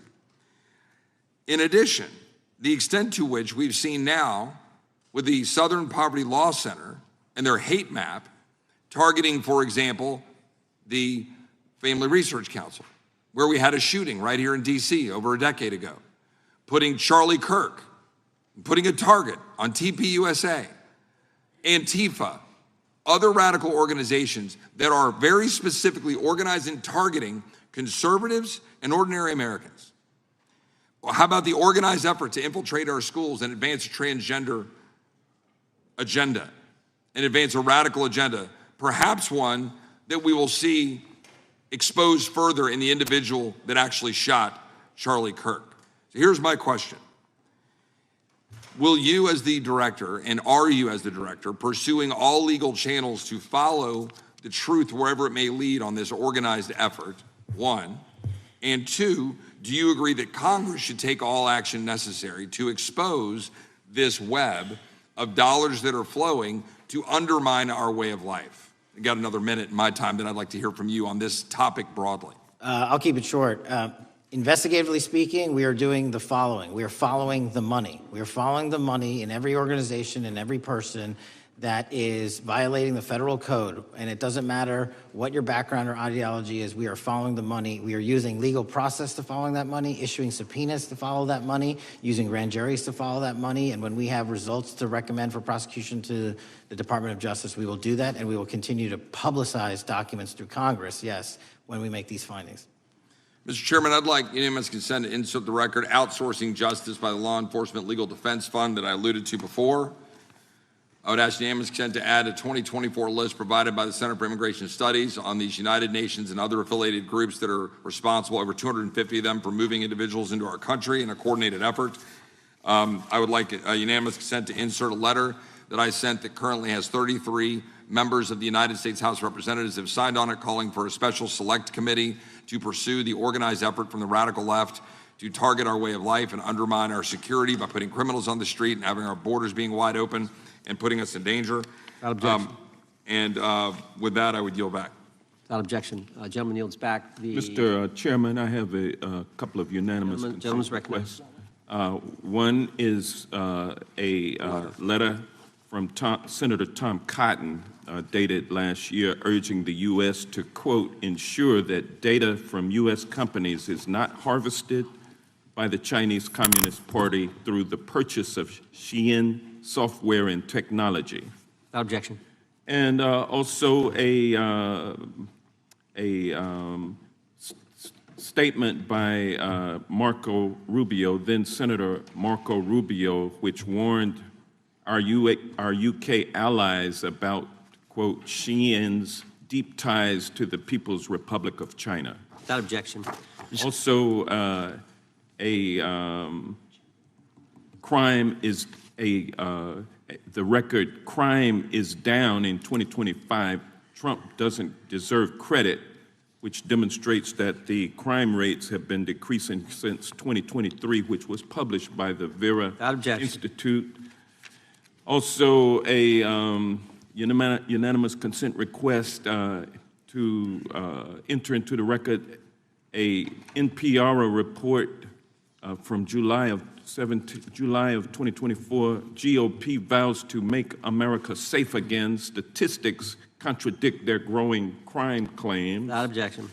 Also, a report out of the American Presidency Project dated January 17, 2025, record low crime during the Biden-Harris administration.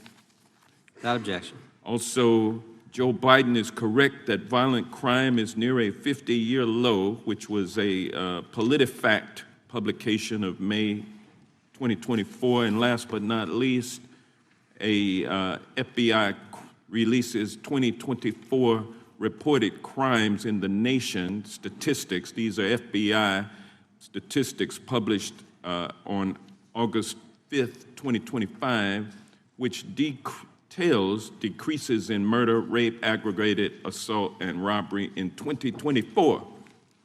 Without objection. Gentleman from Kentucky is recognized for unanimous consent.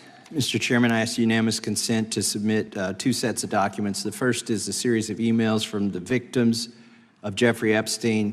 They are making FOIA requests to get their own FBI files and not having any success. So I want to bring attention to that by submitting that to the record. The second document that I want to submit to the record, for the record, I know we don't usually read these. This one's not readable. It's completely redacted for the most part, the first 50 pages. This is actually the search warrant that was served on James O'Keefe for a diary that he had already given to the government 2 months before. And as it turns out, there were no indictments here, yet he still doesn't know why he was raided, and I think he deserves to know. So, without objection. Thank you. The chair now recognizes the gentleman from California. Director, the first time you saw Donald Trump's name was in the Epstein files. Did you close the files or keep reading? I have reviewed not the entirety of the files, so you haven't reviewed all of the Epstein files? Personally, no. You're the director of the FBI. This is the largest sex trafficking case the FBI has ever been a part of. Buck stops at the top, and your testimony today is you have not reviewed all of the files. What I've been doing is been busy providing the safest country this country has seen in modern U.S. history in historic speed, because the men and women of the FBI are given the resources to reduce the homicide rate, to reduce the drug trafficking rate, to reduce the amount of children that are being trafficked, and the number of pedophiles. It sounds like those children being trafficked would appreciate the director reviewing the files. You said you don't know the number of times Trump's name appears in the files, so it could at least be 1,000 times. Is that right? The number is a total misleading factor. We have not the released number at least anyone's be 1,000 name times? that we have not released anyone's Could it name in at the least Epstein be files 1,000 that times? has not been credible. Director, And could it at we have least be 1,000 released times? every piece of legally permissible information. Okay, You can so- characterize the numbers however you want it. Reclaiming my time, Director. It sounds like if you don't know the number, it could at least be 1,000 times. Which It's not. leads me- It's not. Is it at least 500 times? No. Is it at least 100 times? No. Then what's the number? I don't know the number, but it's not that. Do you think it might be your job to know the number? My job is to provide for the safety and security of this country. My job is not to engage in political And that innuendo includes protecting so you can go sexual out to the assault victims. sticks and get your 20-second hit in your fundraising reclaiming my article. time, But Director. keep going, reclaiming your time, because the Director, people of California are being if the underserved by president- your If the representation. president is not implicated, why not release everything that involves We him? have released everything, the president and anyone else's side, that is credible and lawfully be able to be released. Your fixation on this matter and baseless accusations that I'm hiding also child Mr. Massey's pedophiles is disgusting. interest. Anyone that says that needs to look at the stats alone. And go back to the state of California, who's receiving the biggest surge in FBI resources through my redeployment because the cities of Los Angeles, San Diego, and San Reclaiming Francisco my time, need it. Director. Remembering your oath to tell the truth, did you ever tell Donald Trump his name is in the files? I have never spoken to President Trump about the Epstein files. Did you ever tell the Attorney General that Donald Trump's name is in the Epstein files? The Attorney General and I have had numerous discussions about the entirety of the Epstein files and the reviews conducted by our team. Did you tell the Attorney General that Donald Trump's name is in the Epstein files? And we have released where President Trump's name is in It's the a simple attorney's question. file. Did you tell the Attorney General that the President's name is in the Epstein files? During many conversations that the Attorney General and I have had on the matter of Epstein, we have reviewed The question is painstakingly simple. who Did you can tell the Attorney General that Donald Trump's name is in the Epstein files? Yes or no? Why don't you try spelling it out if you're Yes going to or mock no, me? Director? Use the alphabet. Yes or no? No? A, B, C, Director, D, E, F? it Don't sounds wanna like do you it? don't want to tell us. Did you tell the Attorney General that Donald Trump's name was in the Epstein files? Why don't you try serving your Director, constituency did by you tell the focusing on Attorney reducing General violent that Donald crime in this Trump's country and the number of pedophiles that are Director, legally reclaiming harbored my time, in your Director. sanctuary cities in Director, California? reclaiming I'll my work with time. you on that. Do Regular you wanna order, Mr. work with us Chairman. on that? Director, Time reclaiming my belongs to time. the gentleman from California. Did you tell the Attorney General that Donald Trump's name is in the Epstein files? Question Yes or no? has been asked and answered. You've not answered it, and we will take your evasiveness as a consciousness of guilt. Director, did Donald Trump ever say to you, just find and release the entire truth? Don't worry if I'm in it? The instructions from the administration were to release all credible information, and we have done that. Did Donald Trump ever provide information about Jeffrey Epstein as an informant? Donald Trump has not been, and I can only speak for the FBI, an informant of the FBI. So, Director, you've played this cute shell game where you say you can't release everything because the court has said that it legally is not allowed to be released, but the court calls bullshit. Judge Richard Berman said that when you went to the court, quote, information contained in the Epstein grand jury transcripts pales in comparison to Epstein investigation information and materials in the hands of the Department of Justice. So let's move on, Director. You wrote a book called Government Gangsters. You identified 20 individuals in that book. You put me on that list, at the top of the list. Thank you. My children find it flattering. 20 of those individuals have been investigated or have had adverse actions. Director, considering that you have identified these people as, quote, government gangsters, will you recuse yourself from making any investigation decisions about these individuals? Anyone that has been terminated at the FBI has been done so the because question they failed again. to meet the muster in Director, their constitutional I will obligation. work on the audio-visual capabilities. I'm of going to the room, so borrow that you your can hear me. terminology and call I'm reclaiming bullshit my on your time. entire career in I'm Congress. reclaiming my It time, has been Director. a disgrace to the American Director, people. I'm reclaiming my time. You can reclaim your Will you time all you recuse want. yourself? Mr. Chairman, you're going to allow a witness to speak, Mr. Swag? Mr. Chairman, would you give recuse yourself, The gentleman has no time. Mr. to Chairman, would you Mr. Chairman, admonish the point of- witness not to insult members? The gentleman has no time. Mr. Chairman, the just committee will remember. quick point of order. Could the gentleman be extended an additional 20 seconds to complete his thoughts since the witness decided to interrupt him And continuously? then the witness will be able to respond if he wants. We'll make sure Thank he has you. time to do that. My question Gentlemen, is, continue. will you, Director, recuse yourself, yes or no, from investigating or making decisions about the 60 individuals, including myself, that you identified as government gangsters? Yes or no? Time of the gentleman has expired. The witness may respond if he would like. And the answer was no, as I heard. Correct. Okay. The gentleman from Wisconsin, the gentleman yields back. The gentleman from Wisconsin is recognized for 5 minutes. Thank you, Chairman. Thank you, Director Patel, for being here today. I wanted to talk a little bit about the assassination of Charlie Kirk and the FBI's subsequent investigation. I know it's really sensitive, and you know, you can make the call as to whether or not, obviously, it's something that you can respond to, but I think it's still fresh on many people's minds. I want to congratulate you and Utah law enforcement for the work you did in identifying the suspect and apprehending him.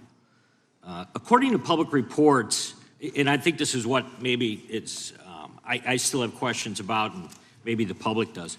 According to public reports, the alleged shooter arrives on the Utah Valley University campus nearly 4 hours before the shooting.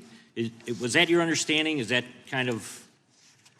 I'll let the public reports reflect themselves. I don't have the exact timeline. Okay, so we don't have any idea kind of his prep or how he set up or how he utilized that time when he first showed up on campus? All of those are being currently investigated through our cell phone analysis and through our witness interviews, and the state of Utah has now announced charges seeking the death penalty against his suspects, so we're a little limited in what we can continue to say. Sure, I understand.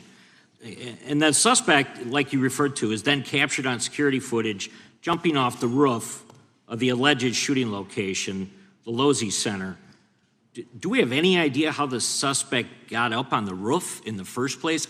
I think for members of Congress, especially after Butler in Pennsylvania, it's just unimaginable that there could be some type of security breakdown prior to an event of that size where somebody could access a rooftop.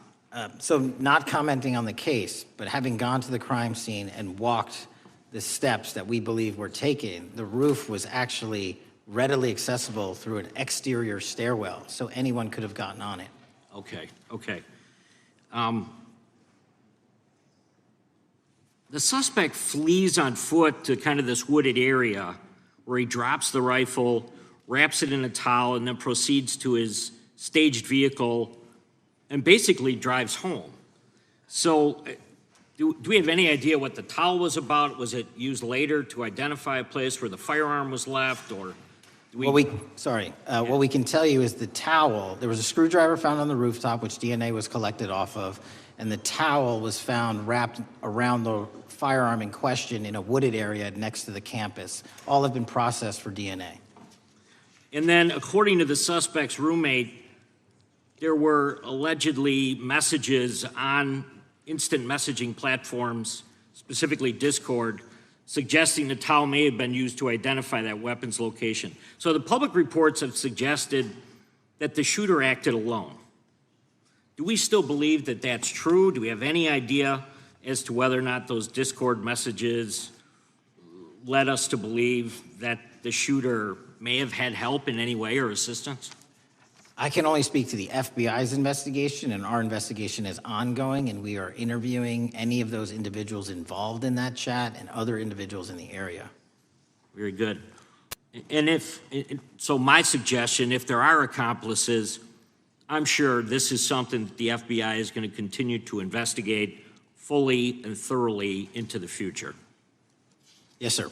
The reason I ask that is because I don't know that that was necessarily the case with Butler, Pennsylvania. So thank you so much for your persistence kind of in this matter. There's still a lot of public questions that need to be asked. Let me shift to another topic very quickly. On July 31st, 2025, the DOJ and the CIA declassified the annex to Special Counsel John Durham's 2023 report on Operation Crossfire Hurricane.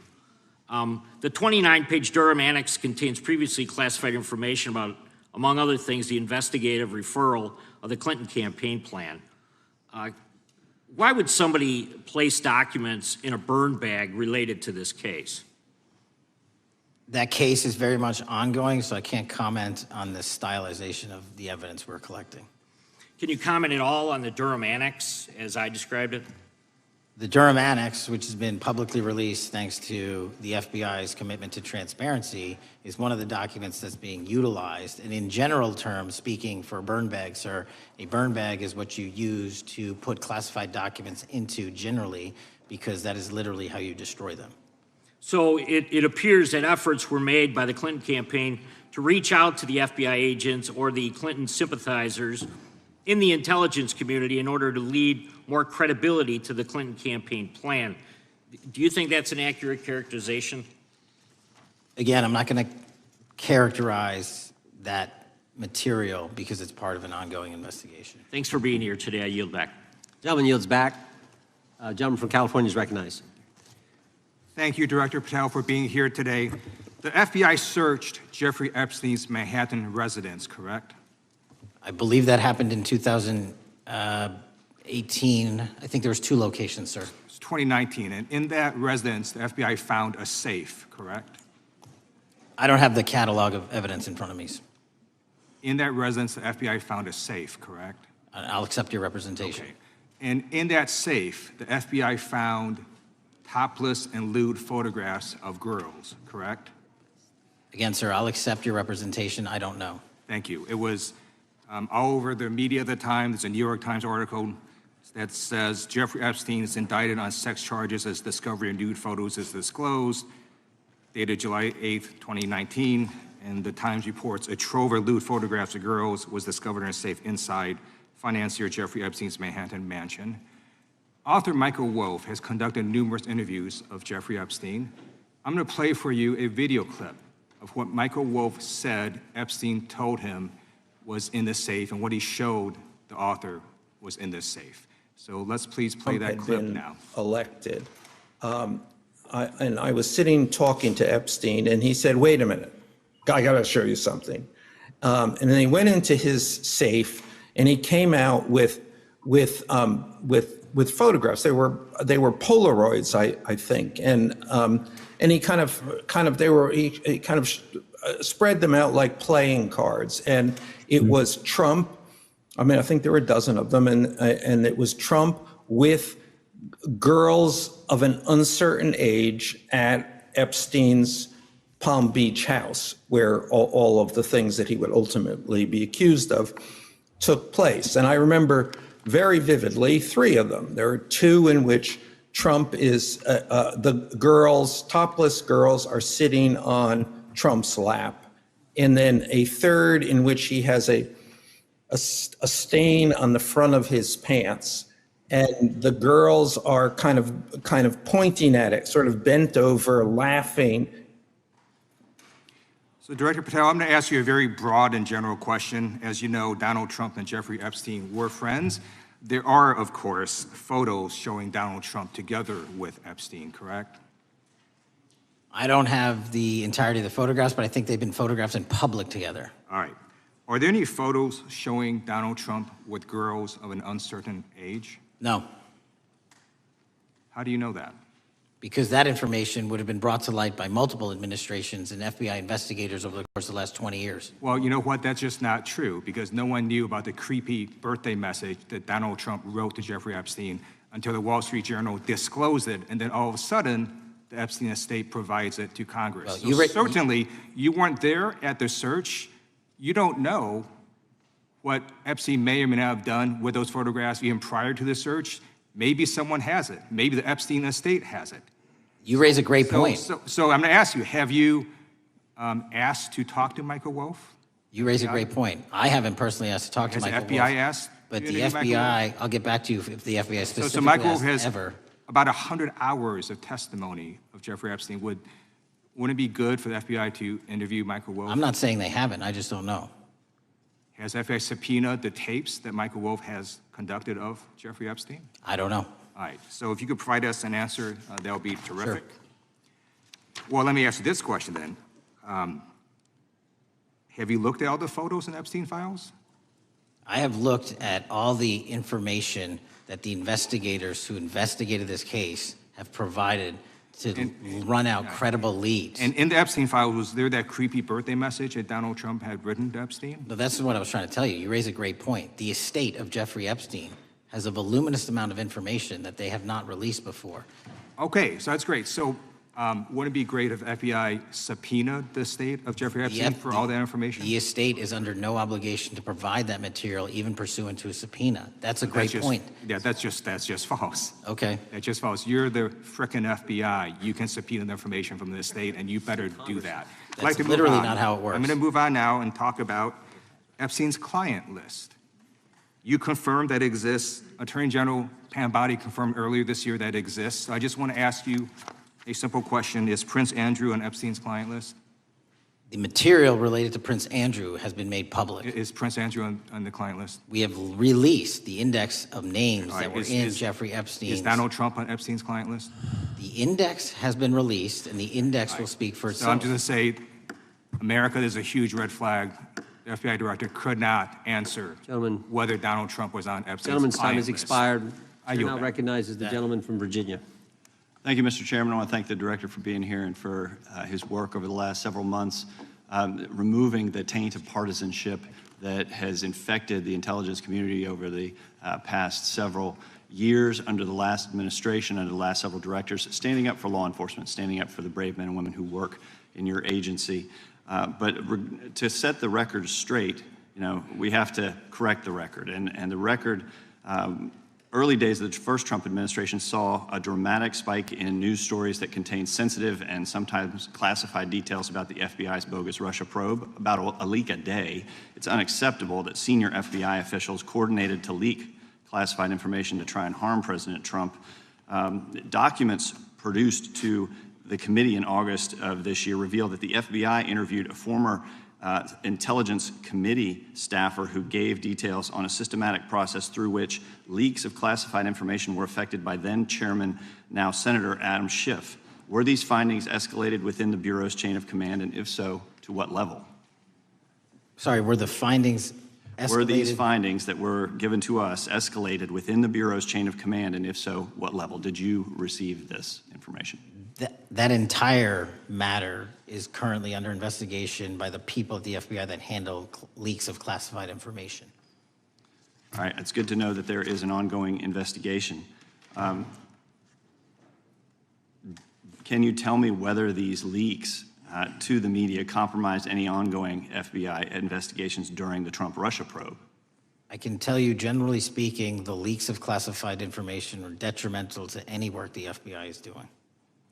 Now, former Director James Comey testified before the Senate Judiciary Committee that he had never been an anonymous source, nor authorized anyone to be an anonymous source in news reports about matters relating to the Trump investigation or the Clinton investigation. Was Comey's testimony true? In reference to Director Comey, I'm very limited in what I can say because of what the current status of those matters are with the FBI and the Department of Justice. When I am able to make those public, I will. Can you tell me if there's an ongoing investigation there? Again, without identifying any individuals related to the information you're generally speaking about, there is an ongoing matter that has been under review by the Department and the FBI for some time.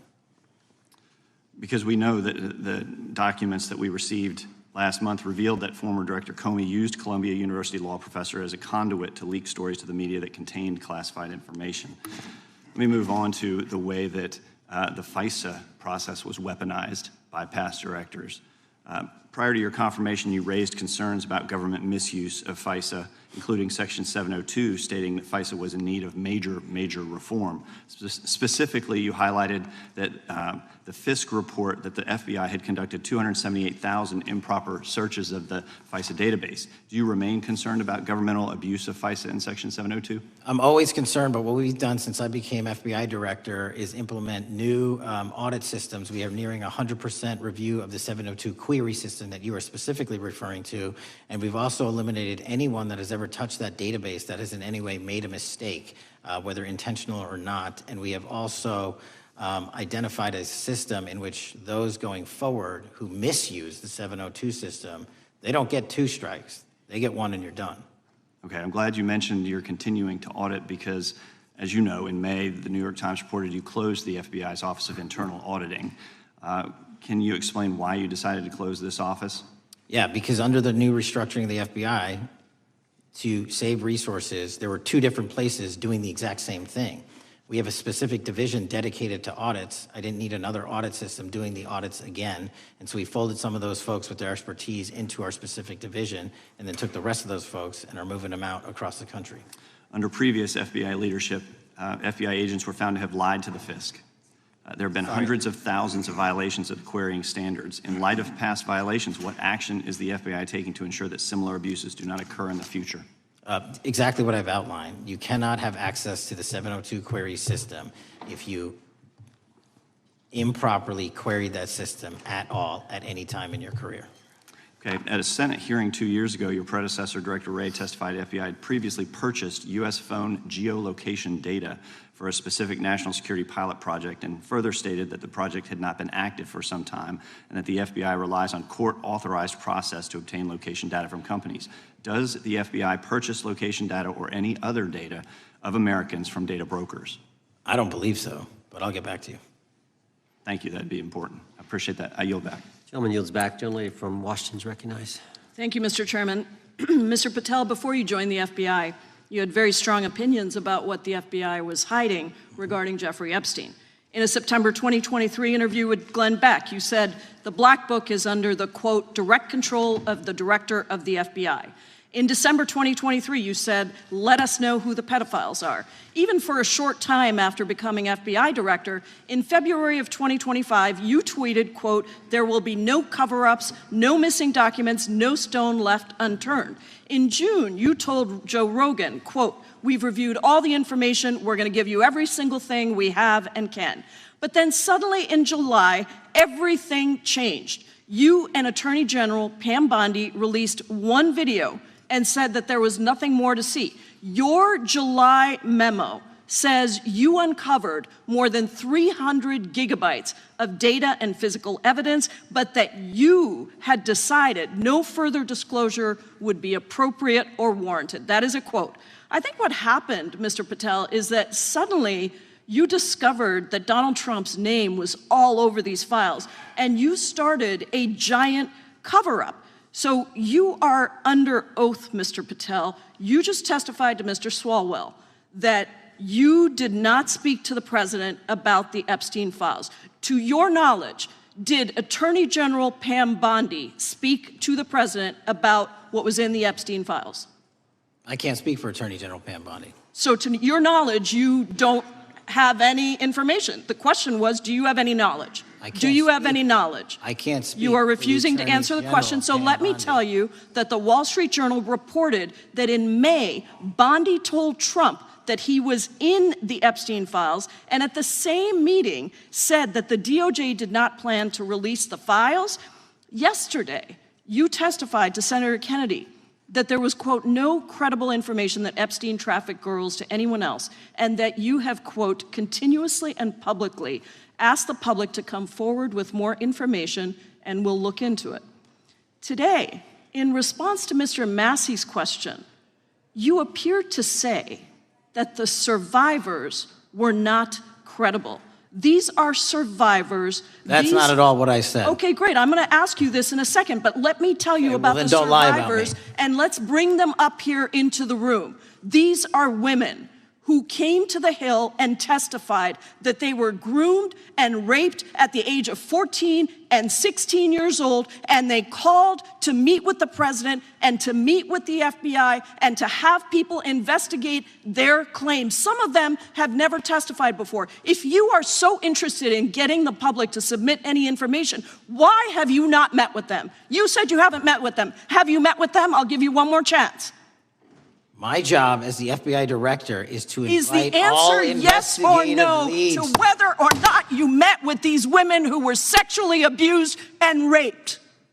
Any insinuation by you or any What people is on the your side that I am not manhunting child predators and sex traffickers, just look at the Mr. stats. Patel, And you talk Mr. about Chairman, cover-ups, man. Mr. Chairman, you this talk is about my time, cover-ups. and I will take as much time as I Where were want. you during the Instruct Obama and witness, Biden Mr. administrations Chairman. when these so-called Instruct the cover-ups were witness. going on? Mr. Why didn't Chairman. anyone in those administrations talk to any of these Mr. purported Chairman. witnesses? Let's I get have some regular order, Mr. every Chairman. single person to provide credible information. Time belongs to the gentlelady from Washington. Washington. And I'm but going when to you- take When another you couple accuse of the minutes. witness of something, he's allowed to respond. That's how it works. You say Listen, he something, didn't you say even, something, excuse me, he's allowed to Mr. Chairman, you respond. have Point always of been order. fair, but this And is I'm not being fair. fair, and you will get No, your- this you will is get your my time. and he You will give the said gentlelady that the a few witnesses additional were not seconds credible. of time. I'm going to get an additional minute of time because No, that's you'll how get much time you he won't get a took. minute. You'll get some seconds. What we think is under 5 minutes. You don't get to demand how Mr. much time you Patel. get. That's not how it works. Mr. Patel,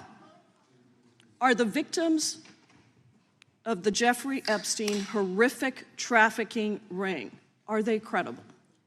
Any person with information about ongoing I sexual didn't. trafficking. I'm asking you if they're credible. Ma'am, I'm Are they commenting on the credible? evidence we have. But And we have routinely asked for people to come forward with more evidence, and we will look at it. And the evidence that we have was the same evidence that the Biden and Patel, Obama Justice Departments Mr. had. Patel, And they this is determined, not new. me, they determined that that Chairman, information was not Mr. credible. Chairman, he's not letting me even ask my questions. You This is ask the ridiculous. questions, he gives an answer. You may not like what he says, No, but that I'm doesn't mean you get to asking- he's not interrupt answering him. my question. Mr. Chairman, could we restore the gentlelady 45 seconds so she We can will give complete her her question? additional 30 seconds, which is what I said I'm earlier. going to keep taking my time because you'll take here's the the time thing. that you get. You get are 30 not seconds. answering the question. The question I is, have, you just don't like the answer. Are these women credible? It's a yes or no answer. I have answered the question. Well, and I what is keep the telling answer? you, I'm the only FBI director that has welcomed new information in this case. This You're not- administration is the only one that has welcomed any new information in this Is there case. a yes or no to whether Present the new victims credible are information. credible? Present new Are information. the victims credible victims- or not? I'll tell you what happened in the last Trump Are they administration. credible or not? You can't even Victims say. credibly came forward, and you know what happened? President Trump authorized the indictments of President Jeffrey Trump Epstein, called not them Biden, a hoax. not Obama, President Trump no one called else. the entire thing a Democratic hoax. So I would like to ask The you gentlelady's if time has you expired. will I gave her meet- the additional if 45 you- seconds she if you requested. will The meet- gentlelady yields back. The gentleman from Mr. New Chairman, Jersey is I would like recognized to for his ask if 5 you would minutes. meet with the women who were sexually time does not belong- abused and raped and groomed time does at not the belong ages to the of gentlelady from 14 Washington. and The time now 16 belongs- years old. Are the you time- going to cover up? No, I'm Are not you gonna- going to I'm continue gonna to recognize cover the up gentleman for from the New Jersey rich for and his 5 minutes. powerful men, including those that might be on this committee? I can yell Or too, are Mr. you Chairman. going I don't want to yell allow above them this. to The time belongs testify? to the gentleman from New Jersey. I Are you appreciate the going to allow gentlelady them to yielding testify, back. Mr. Patel? Go ahead, Will Mr. you Angelo. allow them to testify to you, Mr. Patel, Mr. Patel, thank you for being here. I know it's been an interesting and difficult 2 days. And I wasn't going to talk about the Epstein thing because there's a lot of other issues that affect the FBI, but I have to say a few words.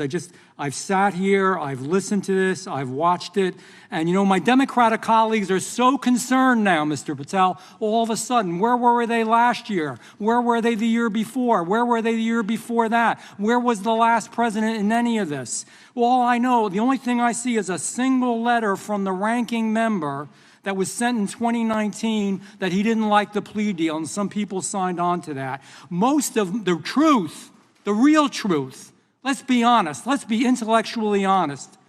The real truth is we didn't hear from them at all, anybody of them. Hardly any of them ever mentioned it. Some of them didn't mention it at all until the beginning of this year. Earlier in the year it started. Not one Democrat asked Director Wray. We all remember Director Wray was here. Not once, not twice, multiple times. Nobody asked Director Wray about Epstein before this committee. Nobody was that concerned. Where was the concern for the victims then? Where was the moral righteousness then? Where was the outrage then? Where was the sense of duty then? Where was the desire for accountability then? Where was the urgency for justice then? Most of all, where the hell was the integrity then? You know what the truth is. Let's just say it, man. Tell the truth time. The truth is, it's politically useful for them to try to do this now, even though they didn't give a damn about it in the past. And you know what? That's an insult to the victims, and that's an insult to America. Continue to do the work you're doing. Continue to uncover what needs to be uncovered. One real quick thing before I say anything to 9/11. We know that was mishandled by the past director and by the past FBIs. There are family members here. There are family members who are concerned. God Almighty, we want to get to the truth of that. I ask you, please, to meet with them, to talk to them, and to investigate this with truth.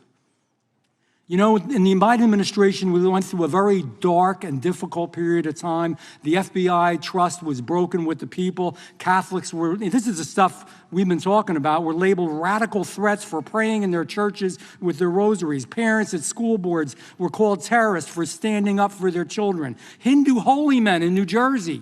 We have the largest Hindu temple in the world. They were attacked. They were put up against the wall with guns to their heads. So it isn't just a Catholic or Christian thing. American Jews were targeted in colleges and universities, and a lot of folks in the FBI, in the past FBI, not this one, didn't give a damn. We can't go back to targeting religion. We can't go back to silencing free speech. The Biden administration did that. So I got questions for you.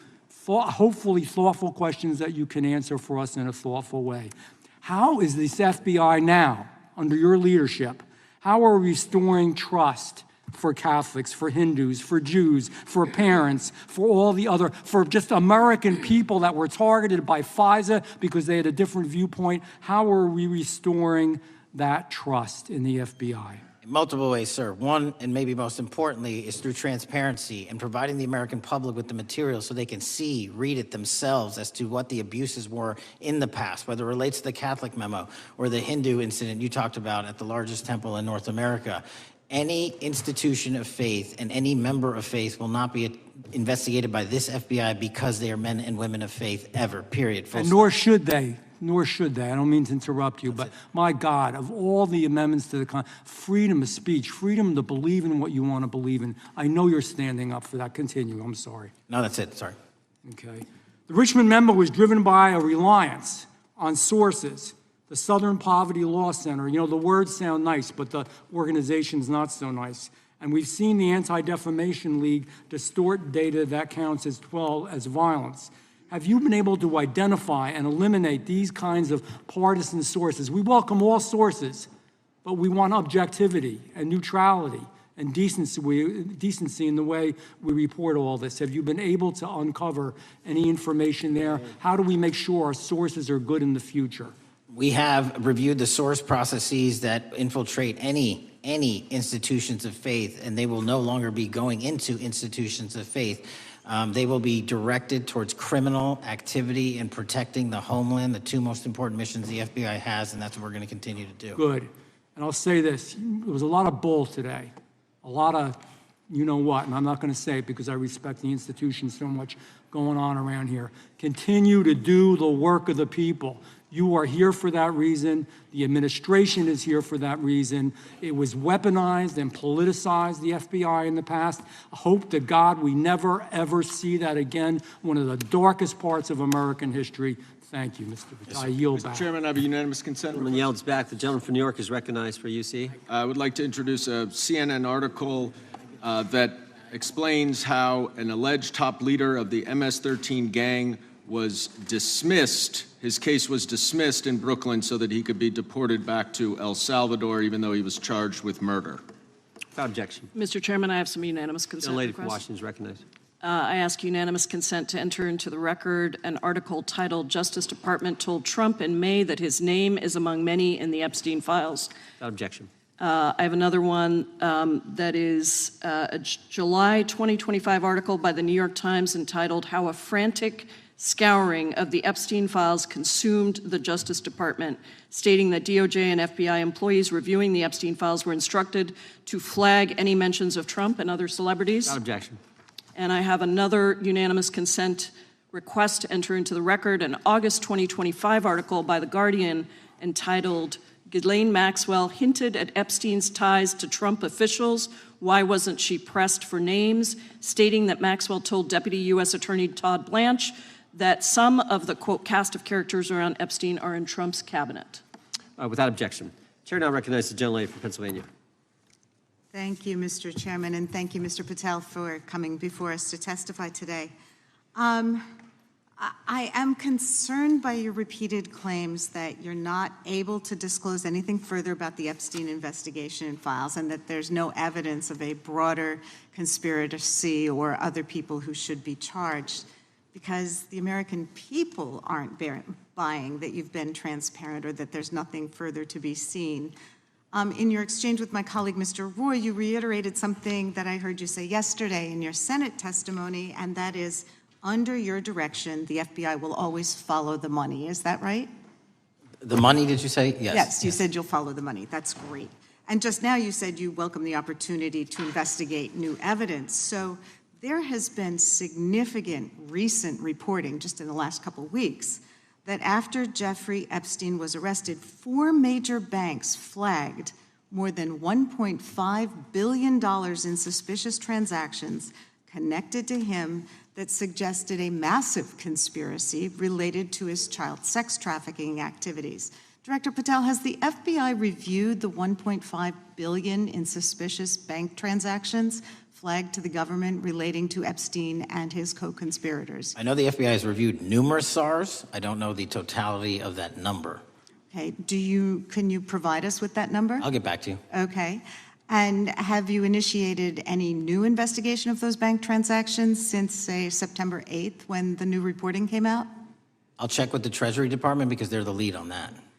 Okay, so Director Patel, how many individuals or entities has the FBI interviewed, subpoenaed, or compelled to testify? Can you give us those numbers with respect to these bank transactions?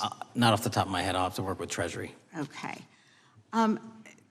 We're concerned, you see, because you say you're going after child predators, but we are. Obviously this is how you follow the money, is if you follow the bank transactions that apparently enabled the child sex trafficking. Would you agree? It's one of the valuable investigative tools is to follow the money. Okay. Have Jeffrey Epstein's victims have asked us to ask you whether or not you've investigated Epstein's lawyers, the lawyers who facilitated those payments. Have you subpoenaed or questioned any of those lawyers? So in 2018 and 19, what I recollect is many, if not every one of those lawyers was part of the investigation. But you weren't there at that time, right? I wasn't there. Okay. So can you get us the names and the numbers of who was investigated then with respect to those lawyers? As long as I'm allowed to release it, absolutely. Okay. Well, if we provide you with subpoenas, I assume you can release it. Is that right? We have a current subpoena, and we're working with Congress to provide it. Okay. You've said that the Acosta investigation had an original sin. What do you mean by that? Basically, if you're looking at an actual pedophile ring, what you should not do is limit the time frame in which you're legally able to collect information. So search warrants that Mr. Acosta utilized in 2006 and 7 leading to the 2008 plea agreement had a very specific narrow window of years, I think 3 or 4 years. And so information pursuant to legal process wasn't collected for 10 years or 15 years or 20 years. It also, subpoenas were not sent out to hundreds of witnesses at the time, hundreds of victims at the time. None of that was done. None of these people were put in grand juries. And so the totality of information from the jump, instead of being this big, was like this. And that, in my opinion, is not how you run an investigation if you're trying to break a sex trafficking ring. So you're now in charge of the FBI. Why haven't you done that investigation? Great question, and here's the answer. Simply because I am not able to go back 20 years and collect information that the courts had decided was already subject to search warrants. They have said, this was in the investigation, there's a non-prosecution agreement out of that plea, and when the case was reopened, and this is where it comes into play, when the case was reopened in 2018 and 2019, the search warrants, again, were limited to the conduct of Jeffrey Epstein. Now, whether that's right or wrong, that's a different discussion, but I'm telling you that's the information we reviewed. I think that is a different discussion, and I think the discussion we'd like to have today is why you aren't following the money with respect to the broader conspiracy that it has been reported in the New York Times and elsewhere, and that if you really want to attack the issue, if you wanted to attack the issue, if you wanted to get to the bottom of it, if you wanted to disclose what really was involved in the Epstein files, the Epstein cover-up, that you would be taking very different actions that you are today. I do want to seek unanimous consent to enter into the record the New York Times September 8th, 2025 article, How J.P. Morgan Enabled the Crimes of Jeffrey Epstein. Without objection. and also an article dated July 17th, 2025, in the Epstein case, Follow the Money. Without objection. Okay, thank you. Gentlelady yields back. Mr. Chairman. Gentleman from Maryland is recognized. Thank you much. Pursuant to Clause 2K6 of Rule 11, I move that the committee subpoena the CEOs of 4 banks, J.P. Morgan, that's Jamie Dimon, Bank of New York Mellon, Robin Vince, Bank of America, Brian Moynihan, and Deutsche Bank, Christian Sowing, in order to get the suspicious transaction reports. These 4 banks have flagged to the government $1.5 billion in suspicious transactions related to the sex trafficking crimes and conspiracy of Epstein, Maxwell, and all of their collaborators. And as you know, Mr. Chairman, we got the SARS reports for Hunter Biden totaling around $20 million. And so these $1.5 billion in SARS reports we should get, especially since the director doesn't seem to be forthcoming. And I request that we do this immediately. I think the director's been very forthcoming. We will hold any motion to subpoena in abeyance until the conclusion of the hearing. The chair now recognizes the gentleman from Texas. Thank you, Mr. Chairman. Thank you, Director Patel, for being here. It is quite clear that certain members of this committee, they want their 15 seconds on TV, stamping and coming. Maybe it's for fundraising. Maybe they're struggling in their district. They need a little bump. But they turn a committee into a clown show, and that's what we're seeing. You're being unjustly attacked today. I watched the Senate hearings yesterday. You were attacked there. We know there's an agenda. There's always an agenda. It's the same characters with the same personalities, the same objective, and that is destroy the mega movement. You're being attacked, Director, is because you're effective. You highlighted what you've been doing in D.C. with the president in reducing violent crime. You're very effective. Another individual that was very effective with meaningful debate and dialogue was Charlie Kirk. And they killed him for it. Charlie Kirk was a man of faith. First and foremost, he loved his Lord Jesus. He loved his family. Beautiful wife, beautiful children. Just a remarkable, honorable man that was silenced with this assassin's bullet. I would say if Charlie Kirk lived in the biblical times, he'd have been the 13th disciple. He'd have been the 13th disciple. We have a new committee, if you're not aware, a new select committee regarding January 6th. I'm honored to be on that committee. I'm looking forward to working with other members to expose truth, questioning federal agencies that were involved on January 6th, like the FBI, played a role, but we don't really know, Director, to what extent.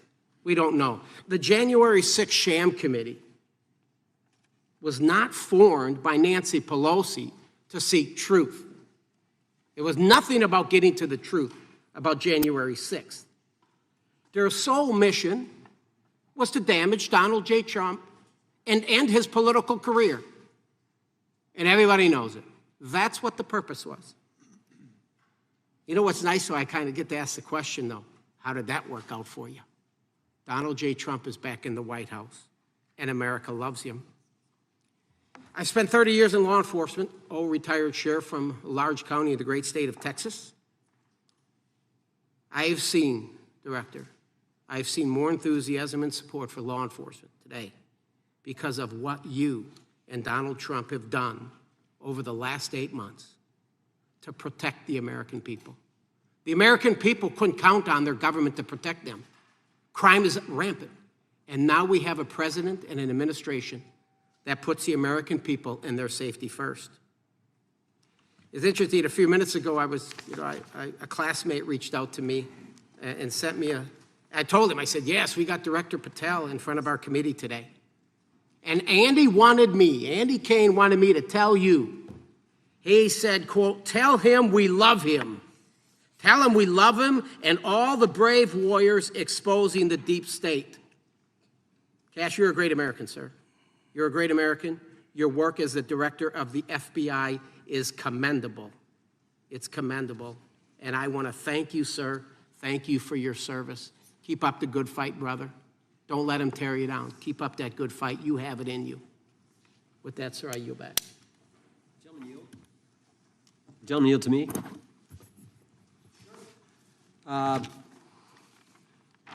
Director Patel, there were 26, the gentleman mentioned the select committee, there were 26 confidential human sources at the Capitol on January 6, 2021.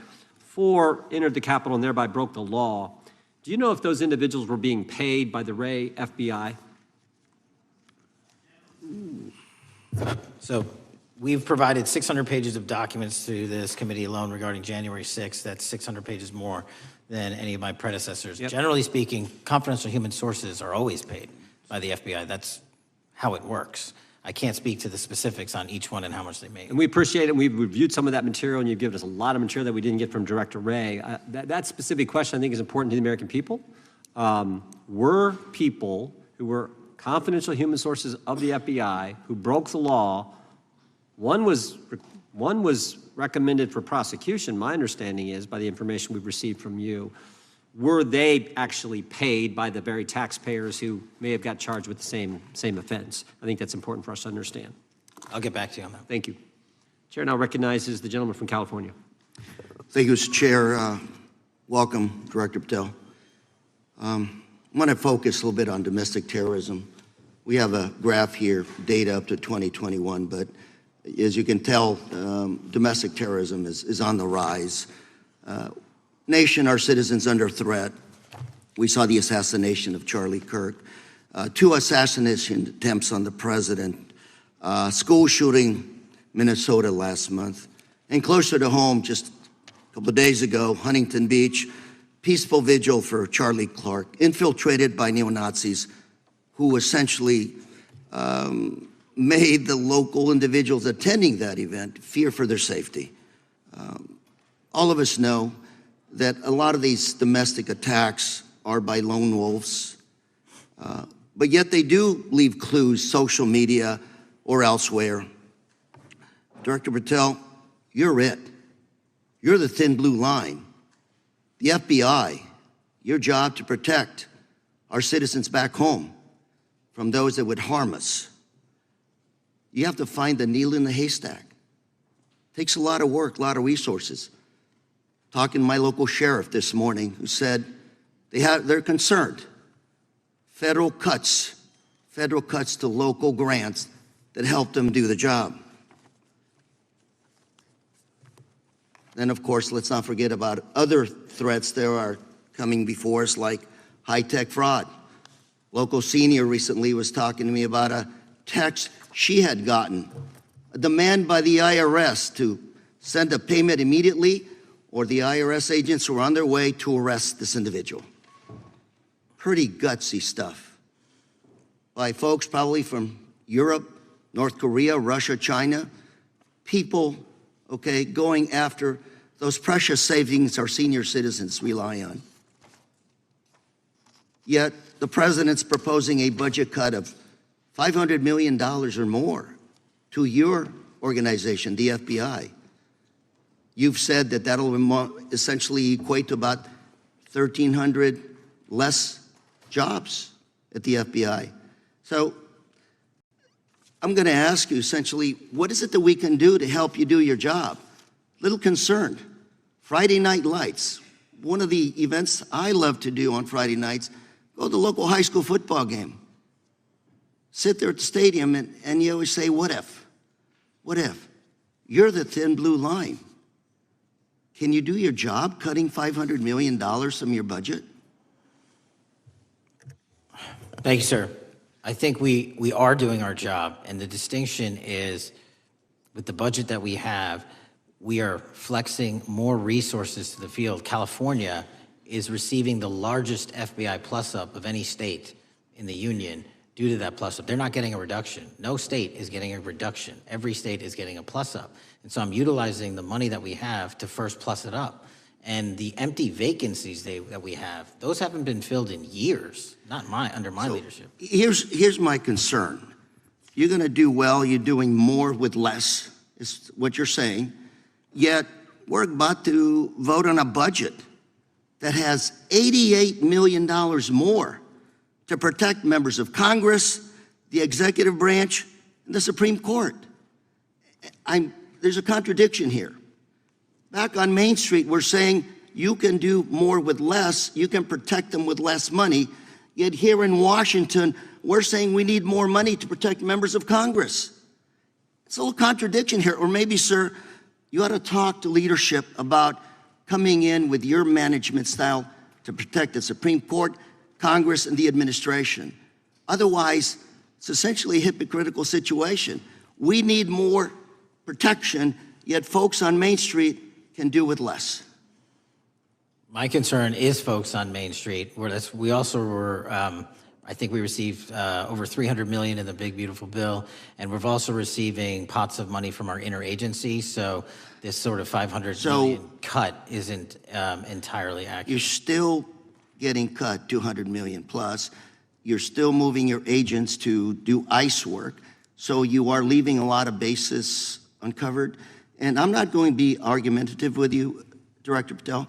I'm just saying, if that thin blue line does not hold, people on Main Street will pay the price. I agree with you, sir. And I just look forward to working with you, because I am very concerned that these kinds of budget cuts are short-sighted, especially when my local sheriff calls me and says, we need more support, and we're looking at budget cuts. I'll work with you, sir. Thank you, Mr. Chair.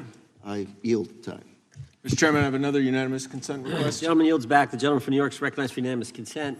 I seek to introduce a December 2024 OIG report from the Department of Justice, which confirms the conclusion of the Bill Barr Justice Department that the so-called whistleblower, a disgruntled former employee of the Intelligence Committee, was not a credible witness, and there were no further actions taken. Without objection. Mr. Chair, I'd like to submit some items for the record. You bet. Gentleman from California. First one, Trump's deportation diverts FBI agents off child predator cases. Second one, FBI director backtracks on administration's proposed budget cuts. And number three, Trump administration says 70% of ICE detainees do not have criminal convictions. Without objection. Gentleman from Texas is recognized. Thank you. Director, earlier this year, the committee learned of new documents tied to the Crossfire Hurricane investigation and the Russia collusion hoax against President Trump. Your efforts in declassifying key documents tied to this investigation allowed the committee to acquire thousands of pages that it did not have previously. Did any of your predecessors make any effort to declassify these documents? Not to the extent we have. Did any of your predecessors share or leak any details that were classified at the time? There are ongoing leak investigations across the board at the Bureau related to this. I believe one of those is Mr. Comey, and I thank you for continuing that investigation. Among the declassified documents are the Durham Report Annex, the Crossfire Binder, and the Nellie Orr Criminal Referral. Could you summarize for those watching what we know about the Russia collusion hoax so far? Well, sir, I think the record will speak that the Russia collusion matter was perpetrated by a political party to go overseas and obtain information from a foreign intelligence asset, only to have that information, which was demonstrably false, turned over to the FBI, who walked into a federal FISA secret court and asked for a secret surveillance court order and lied to the federal court, and we know that because someone was convicted of it, and only to surveil the political opponent. So that is a massive scandal. We helped expose it. And in terms of the pages of productions, I provided 1,400 pages of production related to Crossfire Hurricane, and my predecessors have provided 0. I appreciate that, and I appreciate your courage and commitment to declassifying these important documents for our review, and hope that you'll continue with this commitment. Can we expect to see more declassification efforts regarding the Crossfire Hurricane and Russia collusion hoax? Yes. Thank you. I yield the remaining balance of my time to Chairman Jordan. Oh, I thank the gentleman for yielding. And Director, that's when it all started, right? The whole Russia, that's when it all began. And then it was Mueller, then it was impeachment, then it was Jack Smith and Fonnie Willis and Alvin Bragg and you name it. But it all started then. And that's why I think the gentleman from Texas wants to make sure we get all the information there. And I want to go back to when it was changed. We talked about this earlier. I just want to read to you what the CIA officer said to the House Permanent Select Committee on Intelligence. Quote, Brennan refused to remove the dossier, and when confronted with the dossier's main flaws, he responded, yes, but doesn't it ring true? So that's what he initially said. And then when he was talking to this committee, he said the CIA was very much opposed to having any reference or inclusion of the Steele dossier in the intelligence community assessment. So on one hand, you got a witness who was there who said he refused to remove it even though he knew it was garbage. And then he's, on the other hand, telling the committee, no, we didn't want anything to do with it. It shouldn't have been a part of the intelligence community assessment, which we know it was. You know it was. You found that. Those are two entirely different stories.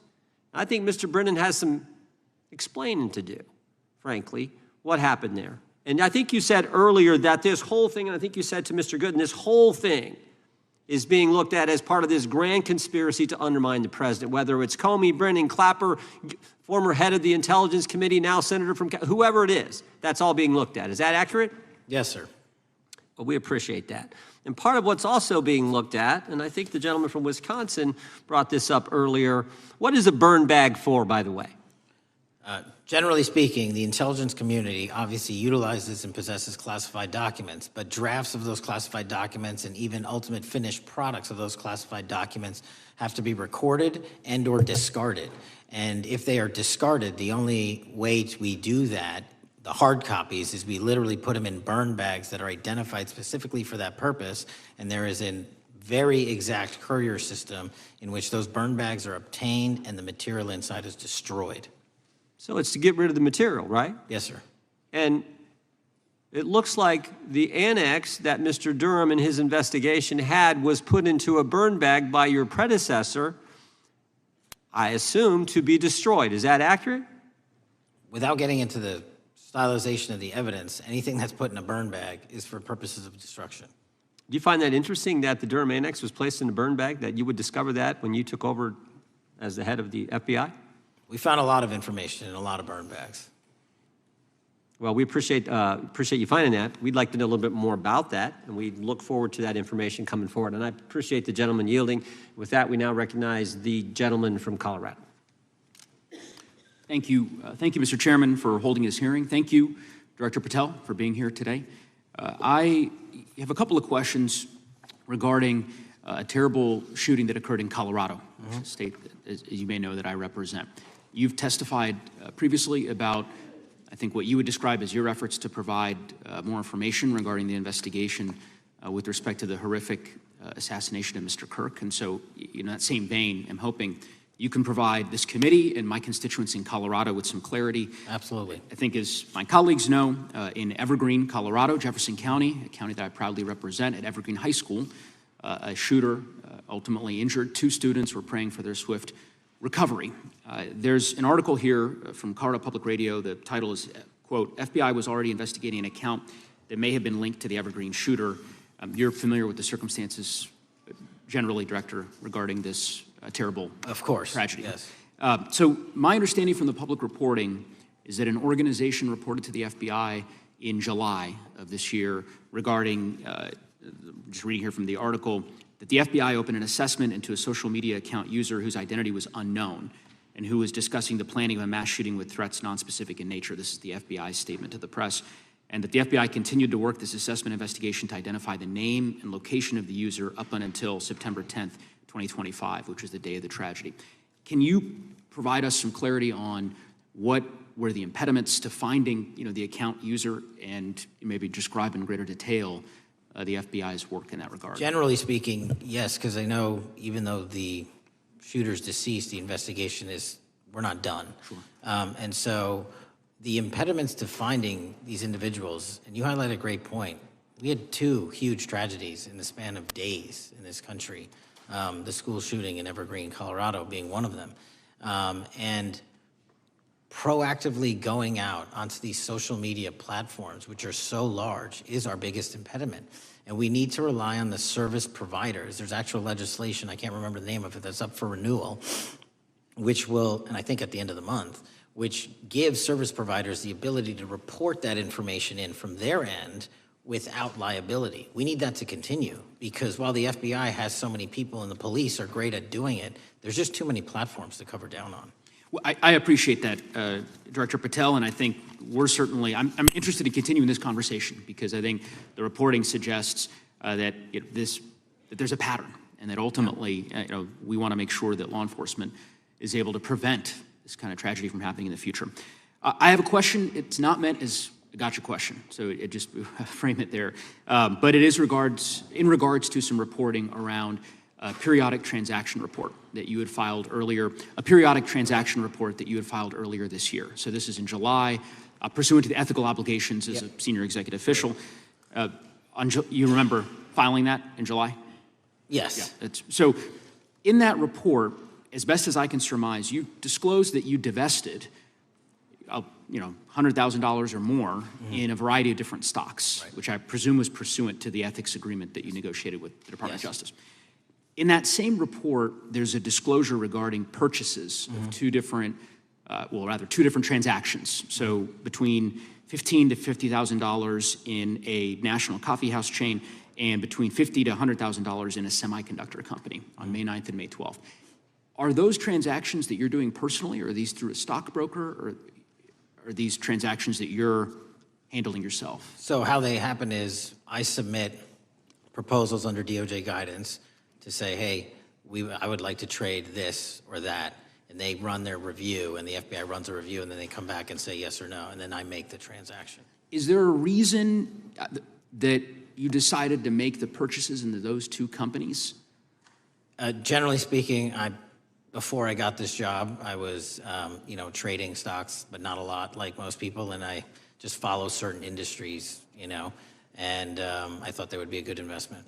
So the reason why I ask, right, because you had divested in other companies, and I presume that wasn't because there were actual conflicts. It's just that you wanted to avoid an appearance of impropriety. It was both. Both, but not all of the companies were conflicts. Whatever they make divested from. I don't make the call, they make the call. Sure. Yeah. I guess my point would be, the reason why I ask is, why I said it's not a gotcha question, I have for years led an effort here in Congress to try to ban members of Congress, senior executive officials, from trading stocks. And it's bipartisan in nature. We're working really hard to get that done, Republicans and Democrats. And you can understand, I think, given your role, given the nature of the position that you hold as the leader of the largest law enforcement agency in our country, that divesting entirely, not doing day trading now, I think would be something that would be in the interest of the American people. So I just would hope you would consider that, and that moving forward, that perhaps not purchasing stocks in individual companies, I would think would be something that would be worth pursuing. Gentleman's time is... I'm happy to give the witness an opportunity to answer. Thank you. I'll work with you on it. Gentleman from Alabama is recognized. Thank you, Mr. Chairman. Thank you, Director Patel, for being here today. Newly declassified documents confirm that the intelligence community under President Barack Obama knowingly relied on unverified and fraudulent evidence to manufacture a false claim that Russia, in fact, meddled in the 2016 election. Is there more to be done to uncover the depths and origins of the Russian collusion hoax? There is, and we're doing it. Why should Americans still care about that, Director Patel? Everybody wants to talk about a weaponized bureaucracy. And when we put out the facts about a weaponized bureaucracy, not because I said so, but because we found the FISA documents, because we found the 302s and the 1023s, then it becomes a political football. My job is to continue to put out that information and let the American public read it for themselves when I'm lawfully able to do so. And that's been my commitment on any subject, Russiagate or otherwise. Wherever the law allows me to do it, I will do it. When I first came in 2020, the number one concern as I was doing town halls was the weaponization of the government against the American citizen. And so are there things that you're doing, structural reforms that implementing so that the FBI cannot be weaponized again, whether it's against President Trump or future elected presidents? Well, it shouldn't be weaponized against anyone. And the structural reform is simple. If you're going to go after a political individual or someone seeking political office, there has to be a grounded basis in law and fact to open up a criminal investigation. And if there's not, the investigation isn't even opened. And I've also gone back and reviewed other cases that were opened in prior administrations related to public officials. And we've closed a number of them because we felt that some of these actions were weaponized on either side of the aisle. I felt it wholly inappropriate for the FBI to be playing umpire and referee amongst these decision makers when there was no factual or legal basis to continue those investigations, so I shut them down. And I think that's so desperately needed because we need to restore trust in law enforcement and certainly in the DOJ and the FBI so that the American people don't fear the very government that's supposed to protect them. And so thank you for doing that. On August 11th, you released to the committee documents concerning leak investigations that began in 2017. Do you believe these leaks were accidental or were they intentional in order to influence public opinion against President Trump? When I can publicly make a final decision on that, either through a recommendation of charging that the DOJ makes or findings that I have, I'm able to do so, but they're still not complete. Why did the FBI under Director Comey want to undermine the Trump administration? I don't know. You'll have to ask him. Think it might have been political? How will Director Comey be held accountable for his leaks and classified information concerning the Russian collusion hoax? Well, anyone. Doesn't matter what you did before or what seat you were in. If you leak classified information, that's illegal. And we will investigate it fully. And if we can bring enough evidence to recommend charges to the Department of Justice, we will. But as you know, in these leak investigations, it's very difficult to produce the information necessary. We know leaks happen. They literally happen every week. It's one of the most destructive things to this country. Media receives classified information beneficial to one side or the other. I'm a fan of none of it, and I want to shut all of it down. And we need to bring some real cases to deter individuals from doing that, and that's my focus. What was Comey's role in creating the ICA?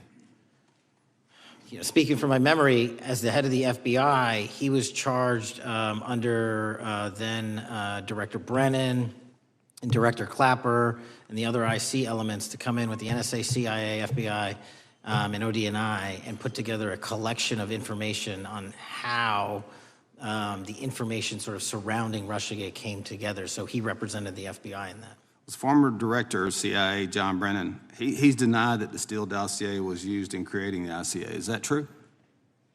Well, it's, without commenting on him, the FISA has been released, and the dossier was in the FISA. It was in 4 FISAs. So I'll let the public decide.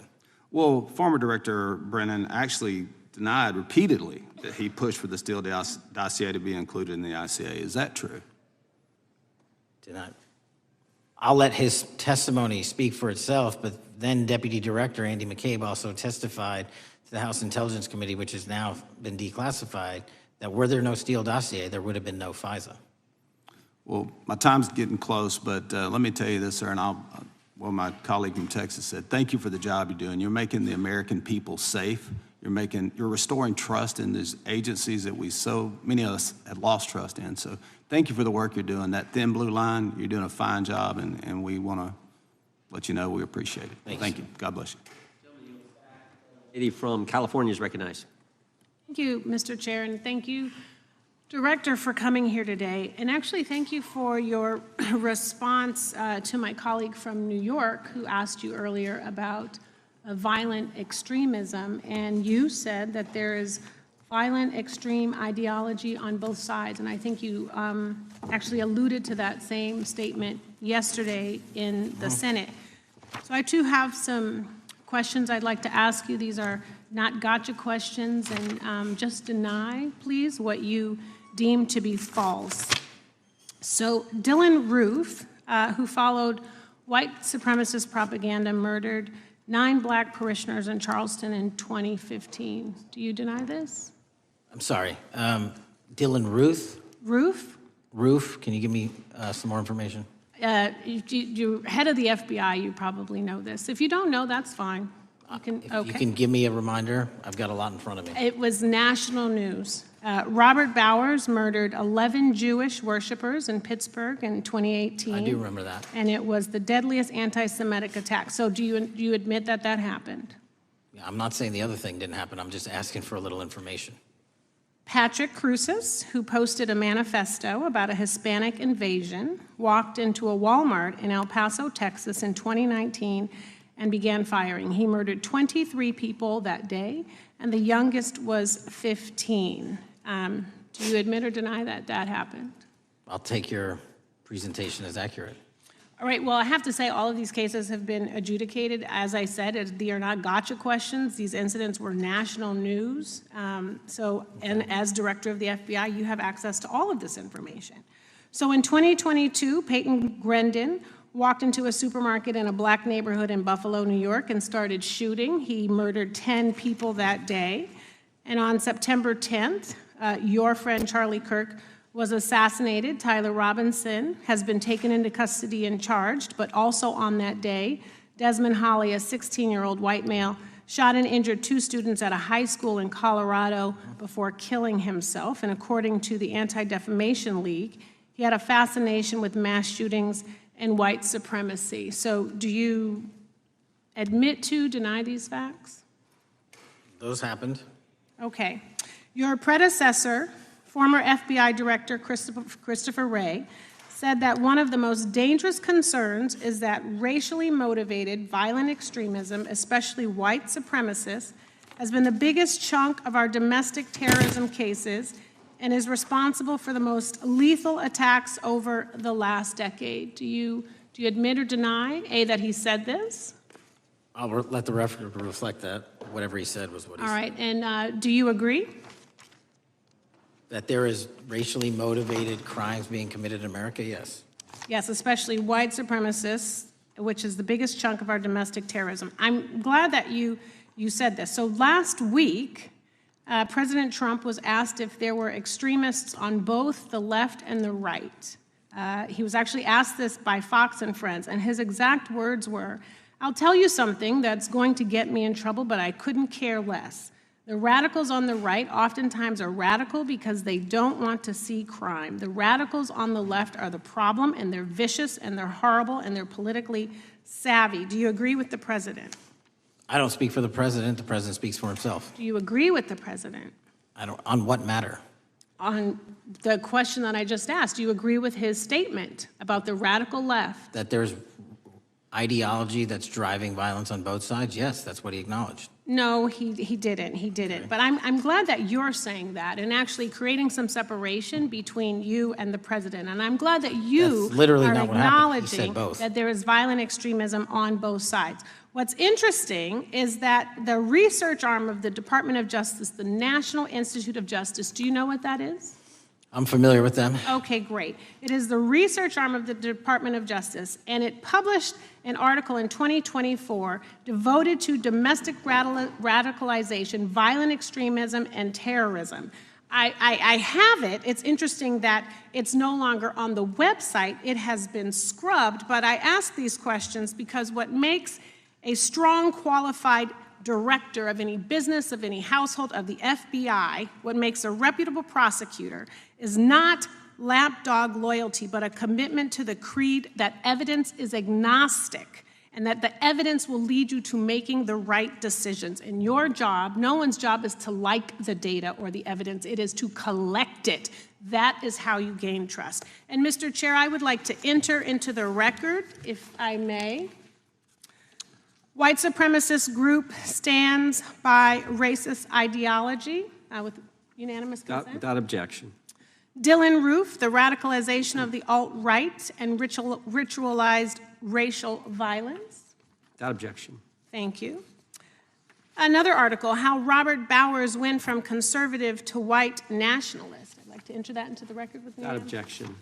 Patrick Cruces believed he was fulfilling Trump's wishes in El Paso attack, his attorney said. I'd like to enter into the record. Without objection. Buffalo shooting, how far-right killers are radicalized online. I'd like to enter that into the record. Without objection. Evergreen High School shooters' online activity reveals fascination with mass shootings, white supremacy. I'd like to enter that into the record. Without objection. Murder and extremism in the United States in 2024, a report by the Anti-Defamation League. I'd like to enter that into the record. Without objection.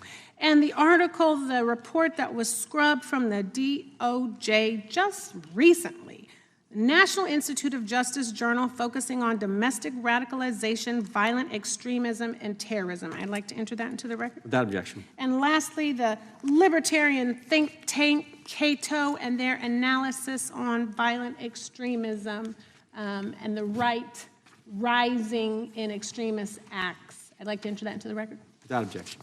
Thank you, and I yield back. Gentlelady yields back. Gentlelady from Wyoming is recognized. Just very quickly, Director Patel, thank you for being here, for your service to this country, and for the transparency that you have brought to the FBI and for the American people. Transparency that was absolutely non-existent in the Biden administration and FBI. I believe that you might have been asked earlier about whether you had had an opportunity to visit with any of Epstein's legal counsel. Were you asked that question earlier? I think so. Okay. One of the legal counsels or legal fixers for Mr. Epstein was Stacey Plaskett, the Democrat delegate to Congress from the Virgin Islands. So perhaps for those on the other side who are interested in talking to Jeffrey Epstein's attorneys, they could sure visit with one of their own colleagues. I want to focus on something that I think is very important that has not been addressed enough today, and that is related to the consequences of the Biden open border. One consequence of the Biden border crisis is the impact that it continues to have on our tribal communities, with the cartels taking advantage of our open borders, the Mexican drug cartels, by infiltrating our reservations and bringing violence, drugs, murder, trafficking, and more. Last year, when I questioned the Attorney General Garland about what the DOJ was doing to protect these communities, he simply deflected responsibility and said that Congress had not appropriated sufficient resources for them to be able to protect our tribal communities. Mr. Patel, what is the Trump FBI doing to counter the drug cartel infiltration and other violent crime targeting our Native American communities? Thank you. It only took more than half of this proceeding to talk about one of the priorities that the FBI has, which is crimes on tribal lands. Every single crime that we have been talking about, whether it's child predators, human trafficking, narco traffickers, murder, they all happen on tribal lands as well. And I've said since the beginning, it is a priority, which is why we launched Operation Not Forgotten on tribal lands. And I'm the first FBI director to meet with the staff and tribal leaders here in Washington, D.C. and elsewhere, and invited them into my office and headquarters to see them, because I need engagement with tribal leadership, and I need our police and FBI agents to be engaging with tribal leadership. Otherwise, we're not going to break through. We have 1,900 Indian country cases open right now. We've got 600 indictments this year alone. We cannot forget tribal lands. Every single one of those people lives in the United States of America, and it is an absolute priority to protect them and their children just as it is anyone else. So I think it's fair to say that what Mary Garland testified to, that the FBI and DOJ did not have the resources to address that. I think that that was an absolutely false statement. Would you agree with me? It's a decision by him not to do so. That's not my decision. At the end of August, the U.S. Attorney and FBI announced that nearly 100 personnel representing members of the Safe Trails Task Force operated near Wyoming's Wind River Reservation to assist with reducing drug trafficking and illegal guns. Director Patel, you have routinely stated that it is your mission to partner with and strengthen local and state law enforcement partners. How does the task force and other FBI efforts bring tribal law enforcement into this process? The major problem with tribal lands is the sheer tyranny of geography and the amount of coverage that they have on land versus the personnel they have to do it. So what we've done is constantly surge resources to tribal lands across this country on a 30, 60, 90-day rotating basis, reporting back to us saying who needs more. And what we found is that most of these lands can be assisted by our counter-UAS program, our drone capabilities, and we're going to do it because what's happening is the Mexican drug cartels are literally flying overhead, dropping their cargo, their narcotics onto this land where no one's looking, and then it's being disseminated to children, to youth, to adults on that land, and killing them. And we got to stop it before it gets dropped off. Well, and your testimony proves that the Biden administration did not lack the resources to address drug and violent crime in tribal communities or around the United States. It instead expended and wasted these resources investigating parents, Catholics, we now find out Turning Point USA, the RNC, and Republican organizations, rather than protecting our Native Americans by closing the border. Is that fair? I think so. Wonderful, thank you. And I do appreciate the work that you've done in this regard. I was previously the chairman of the subcommittee on Indian and Insular Affairs with the Natural Resources Committee, and safety and security on our reservations and for our tribal members has been one of our priorities, one of my priorities, and I very much appreciate the work that the FBI has done. Let me know if there's anything else I can do to help you, and with that, I yield back. I will, ma'am. Gentlelady yields back. The gentlelady from Georgia is recognized. Thank you, Chairman, and thank you for coming in today, Mr. Patel. In the past few months, the country has experienced a string of horrific, high-profile attacks that have been motivated by racial hatred or political ideology. Shooter attacked the CDC headquarters, firing hundreds of rounds and killing a police officer. An arsonist set fire to the Pennsylvania governor, Josh Shapiro's residence, with the governor and his family actually inside. Minnesota House Speaker Melissa Hortman and her husband were assassinated earlier this year.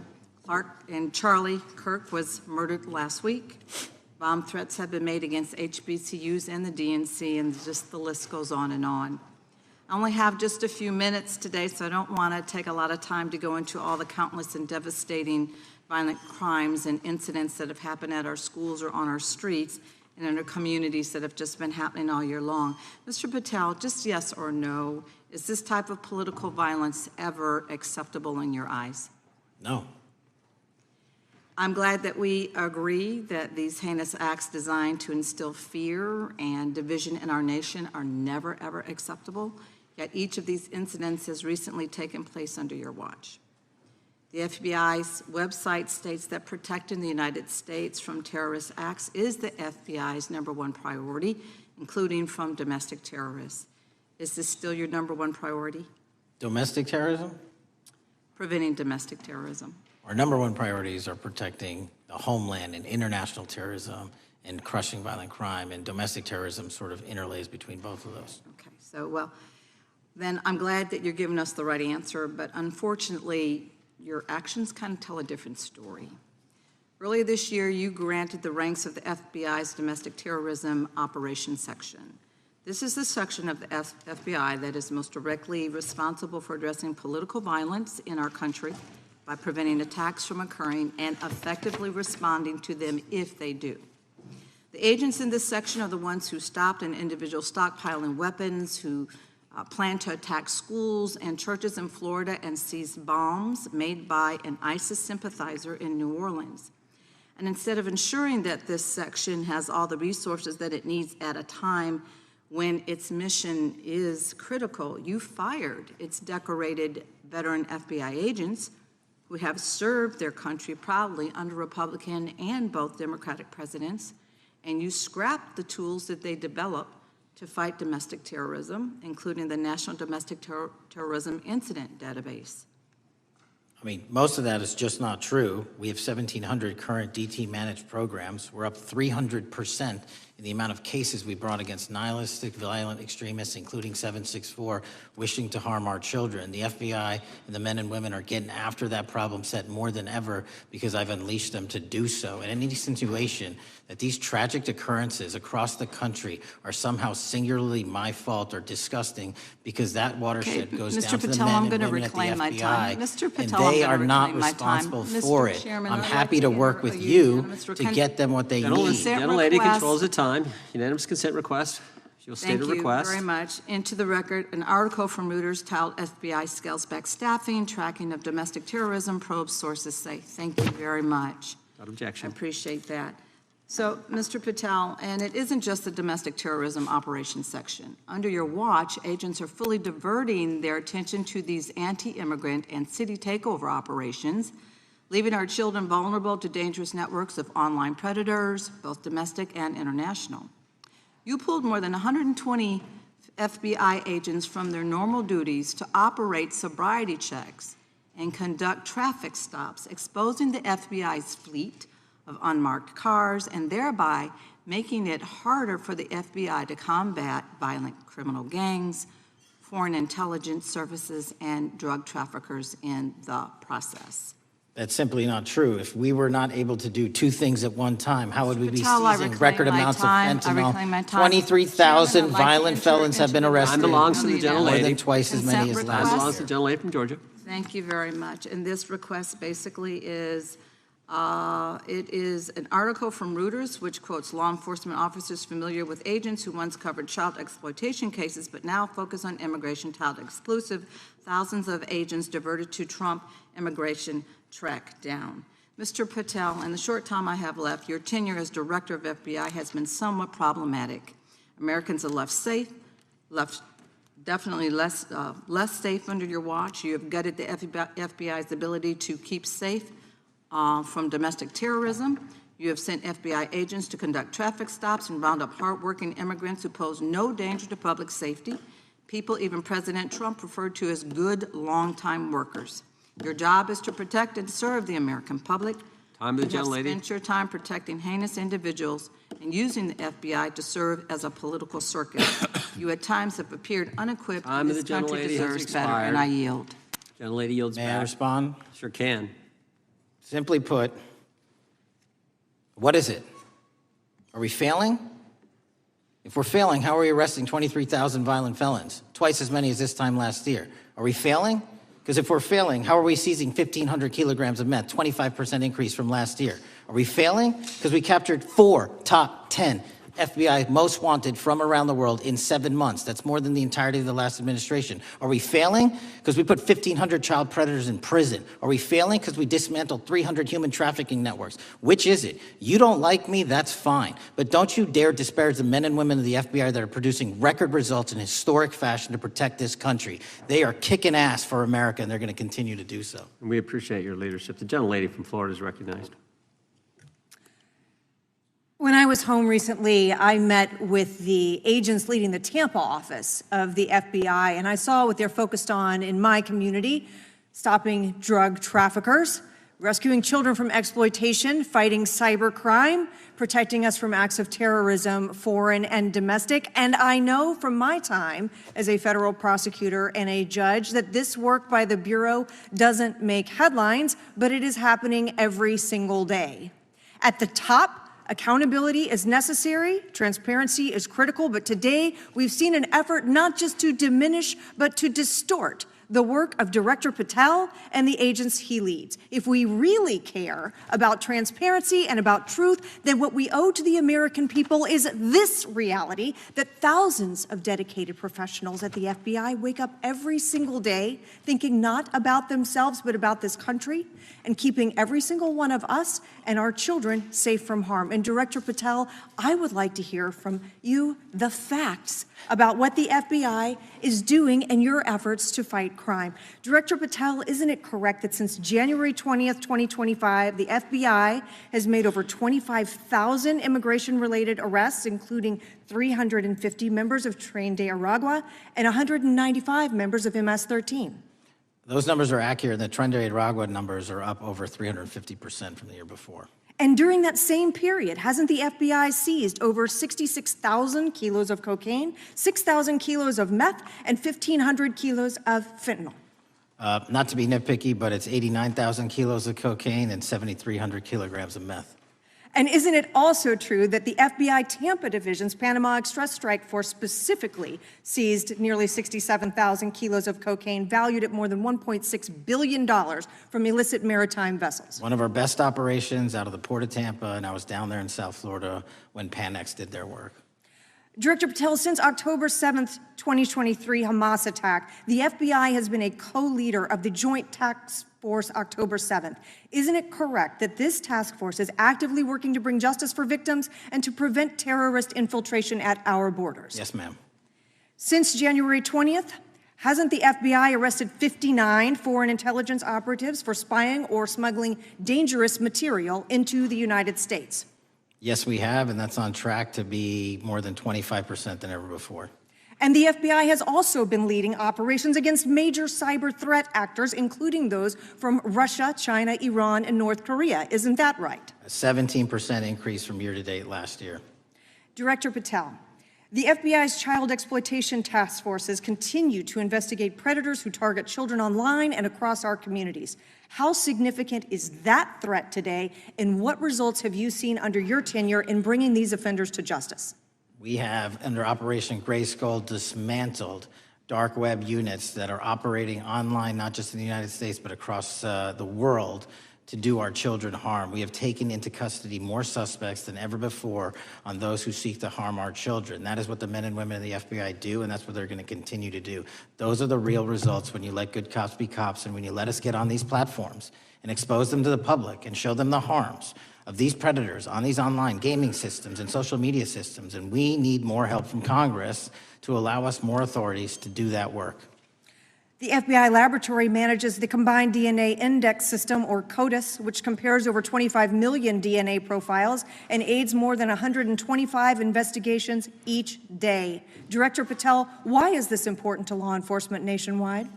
All of law enforcement relies on our CJIS operation out of West Virginia. And what that does is allow 19,000 agencies to come in and say, hey, does this guy have a criminal history? Hey, is this an illegal firearm? Do we have a DNA hit like we did in these recent assassinations? That's what the FBI brings to bear, because local and state law enforcement agencies just don't have that capability, and we're doing it 24/7, 365. CJIS does not close for 1 minute.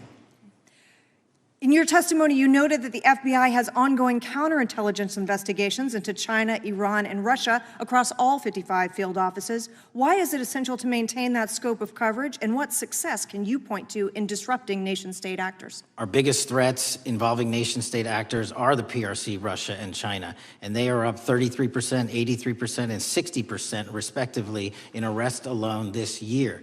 Those nation-state actors wish to do harm in our infrastructure, our critical infrastructure system, our energy, our water supply, and also go after and target individuals and senior citizens and take their money through online pig butchering schemes, which we've exposed in Cambodia by way of the CCP. This is groundbreaking work that the American public should be seeing that their FBI is doing, and I'm happy to have the opportunity to report on it. Thank you, Director Patel. I yield back. Gentlelady yields back. The gentlelady from Mr. Chairman, I have a couple. Unanimous consent? Thank you so much. I appreciate it.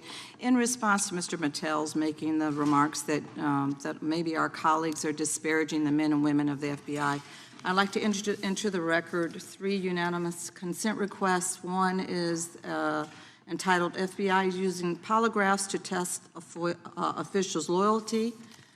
The second is Kash Patel knowingly broke law when firing top officials, lawsuit alleges, published by NBC. And the third is FBI forces out more leaders, including ex-director who fought Trump, demand for January 6th agents' names. Without objection. Thank you. Gentlelady from Vermont's recognized. Thank you, Mr. Chair. Director Patel, thank you for being with us today. Appreciate your time.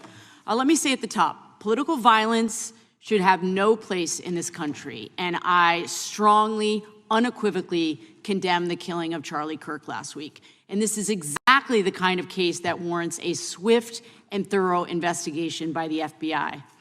What shouldn't be happening, however, is this administration's seeming attempt to exploit Mr. Kirk's death within minutes of this horrible, horrible assassination, dividing us even further without knowing enough about the killer's complicated, confused political ideology and the extent of his motivation. And this week, Vice President Vance claimed that this is, quote, an extremely destructive movement of left-wing extremism, and said that, quote, it's part of the reason why Charlie was killed. He pledged to go after organizations on the left. But Director Patel, it was just 3 months ago that Melissa Hortman, the Minnesota House Speaker, and her husband, Mark, were shot to death in their home in the middle of the night by a self-identified right-wing extremist and Trump supporter. When that assassination happened, the FBI released a written statement denouncing the killings and pledging to hold the killer accountable. And I thank the Bureau for that. It was clear, concise, to the point. But when you compare that statement to the over 50 mentions of the Charlie Kirk killing and just 4 for the Hortmans on accounts affiliated with the FBI and your personal account, it appears to many Americans that you're valuing some lives more than others, and that's painful. And this is what I'm hearing from my constituents, so I just want to convey that to you. And the vice president didn't even call on right-wing organizations to tone down their rhetoric after that horrific killing in Minnesota. And he never once spoke about dismantling conservative institutions. This week, when the president was asked by a reporter about Speaker Hortman, he claimed he didn't even know who she was. One of the most high-profile assassinations of an elected official in recent memory, and the president claims to know nothing about it, hasn't even heard of it. It was absolutely devastating for her colleagues and for her family. And I think we all can agree in this room that we have to stop this political violence. So my first question to you is, Director Patel, what is your plan as director of the FBI to turn down the temperature, especially in light of the fact that it seems like members of the administration are reacting to political violence based on party affiliation? What's your plan? I can only speak for myself and the FBI. And what we are doing is, I think I mentioned earlier, we're following the money, because whatever attack you are describing, and they are all despicable, equally so, people need money to operate. People need money to conduct these attacks, to conduct these investigations. And so what we are doing is finding the people that supported this infrastructure system, because even when you say there's a lone, quote unquote, lone wolf actor, he's not truly a lone wolf actor. Something happened along the way. I agree. And so can I just because we have such little time, are you making a commitment right now to follow where the evidence goes in investigating whether it's violence on the left or the right? Because over the last 10 years, when you look at the ideology, I want to follow up on what my colleague from California said. When you look at the data, you look at the Anti-Defamation League data, 96% of ideological motivated killings were committed by the right wing. When you look at the Institute of Justice report that she cited, it's 5 times the number that 5 times the number of far-left extremist incidents are perpetrated by far right. And it's been reported, and she mentioned this, that as of September 12th, 2025, just 2 days after Charlie Kirk's killing, that the DOJ removed that report from the DOJ website. That's why Americans are concerned that there seems to be a separate system of justice, that if you are a Republican and you are attacked, you will get the full weight and authority of the FBI in this administration. But if you are somebody serving in the Minnesota State Legislature and you are assassinated in your home, that the response is different. And I think to ignore the threats from the right or try to do a both and when there are multiple instances when it's overwhelmingly coming from the right, this is a disservice, because Americans want to know that whoever they are, whatever their political affiliation, that the response is going to be the same, and it is going to be done with the same diligence. And I'm wondering if you will commit to me right now that you will be a voice right now standing up to those voices in the administration that are adding to the violent rhetoric right now. That's what I'm asking you. Will you commit to this? Time of the gentlelady has expired. The gentleman can respond. My voice will be through the investigations that the FBI conducts, and we will conduct them all lawfully and equally. Can we expect in the future that your tweets in related to one killing will be the same level of concern? The gentleman from Texas is recognized. Thank you, sir. Director Patel, thank you for being here today, and most importantly, thank you for restoring trust and faith in the FBI, which has been severely eroded under the Biden administration. Thank you for your service and your continued service in this capacity.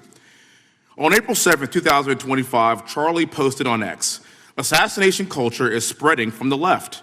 48% of liberals say it would be at least somewhat justified to murder Elon Musk. 55% say the same about Donald Trump.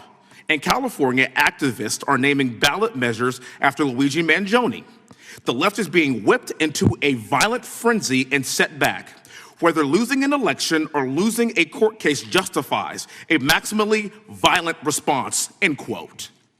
And unfortunately for Charlie, that reaction also came when they couldn't win a debate on a college campus. You cannot be intellectually honest and say that this problem is on both sides. It's not just what happened to President Trump, it's also what just happened to Charlie. We've gotten to a point in America where violence is encouraged. When you have a former president of the United States that opens up his campaign in 2019, that's Joe Biden, by saying that his opponent is a, quote, existential threat to this country, Houston, we have a problem.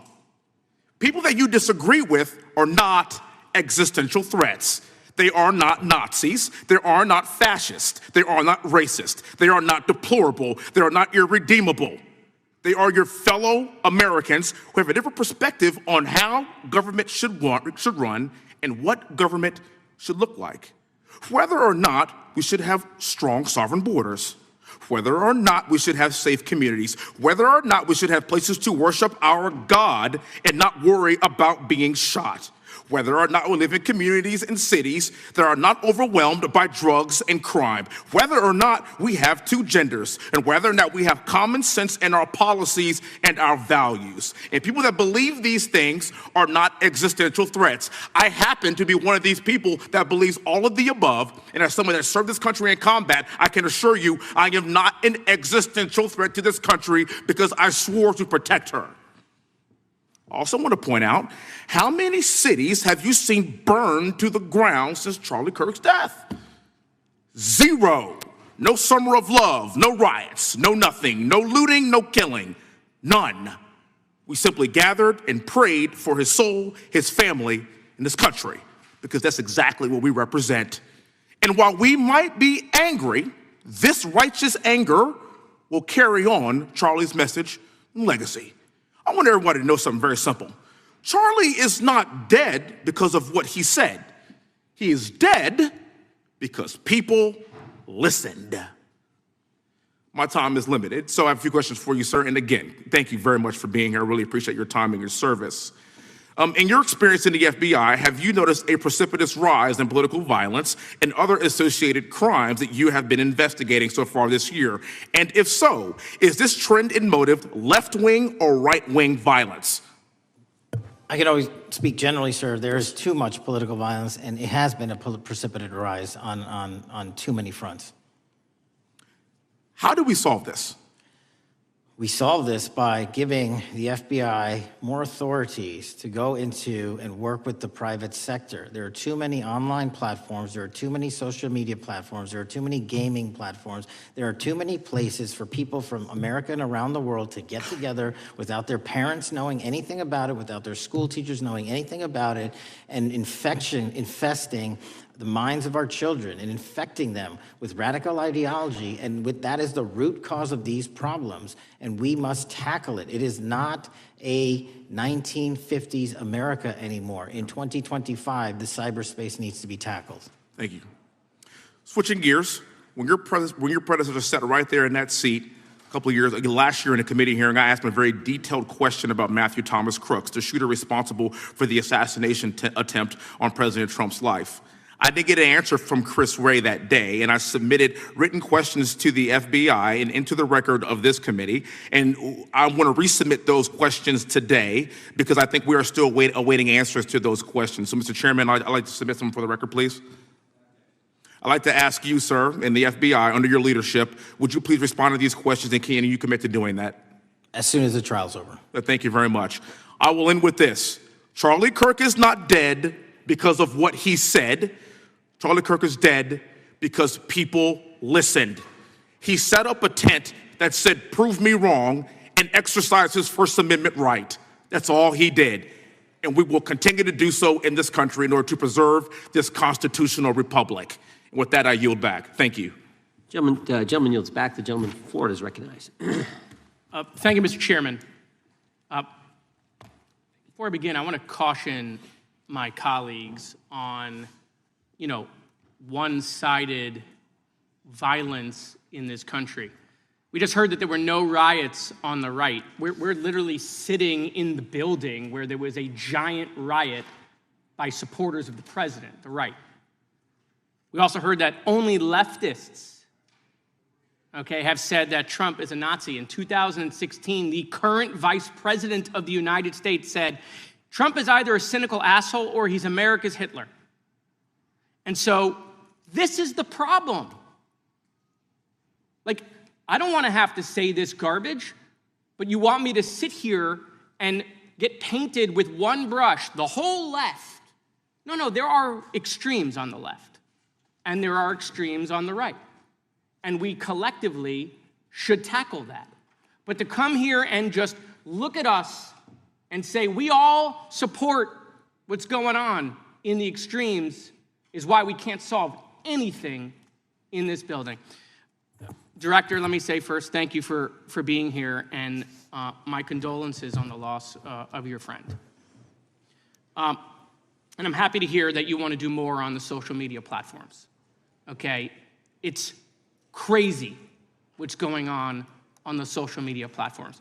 There are so many conspiracy theories on what's going on with Charlie Kirk. Israel assassinated him, right? There are conspiracy theories about your personal social life all day. It is totally rampant. Big names on the right, Candace Owens, right? Talking about how what's been released as far as the dialogue between the perpetrator and his roommate is manufactured by the FBI, manufactured by the administration. It is totally rampant, allowing foreign governments to just perpetrate these platforms, all of these bots, all of the time to weaponize Americans. You see what's going on here? This is a byproduct of all of that. What's going on in the streets is a byproduct of all of that. What's happening is you see people celebrate Luigi Mangione is a byproduct of all of that. And so if we want to do something, then we should talk about Section 230. We should talk about how we're going to make sure that we don't let foreign governments poison our children's mind. And so I will work with you on that, Director. I'll work with you on 230 any day. No problem. So now, that was the good part. I want to take your attention back a second, okay? Breaking news. Kash Patel is nominated to be the FBI Director. Dan Bongino is nominated to be the number 2 at the FBI. MAGA celebrates, rejoices, bells are ringing out. The team, Patel, Bongino, that sought out every podcast microphone to talk about the Epstein list. The names are finally going to get released. It begins. They produce white binders. Phase 1 with the podcasters. This is not actually one of them, of course. I made this. Your name's on it, right? And the names are going to come out. Pam Bondi says the list is on her desk. Then a memo comes out all of a sudden and says, there's no list. Oh, no phase 2.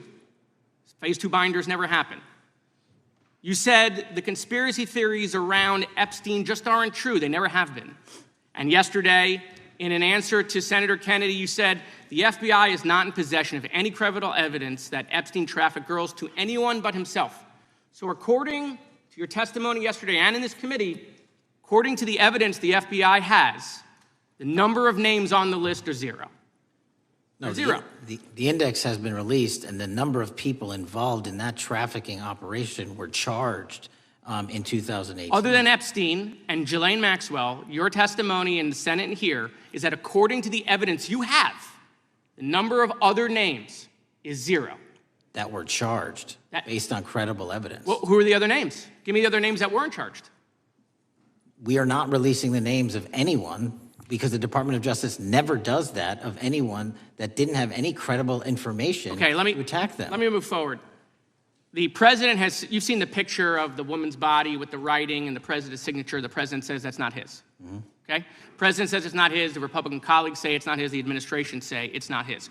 Will you be opening up an investigation into the Epstein estate for putting out a fake document with the president's signature linking him to the world's largest pedophile ring? Will you be opening that investigation into that? On what basis? On what basis?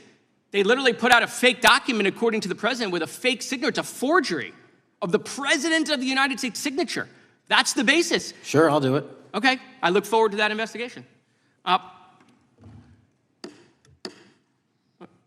I over? Thank you, Mr. Chairman. I appreciate your diligence. Gentleman's time has expired. Chair now recognizes the gentleman from California.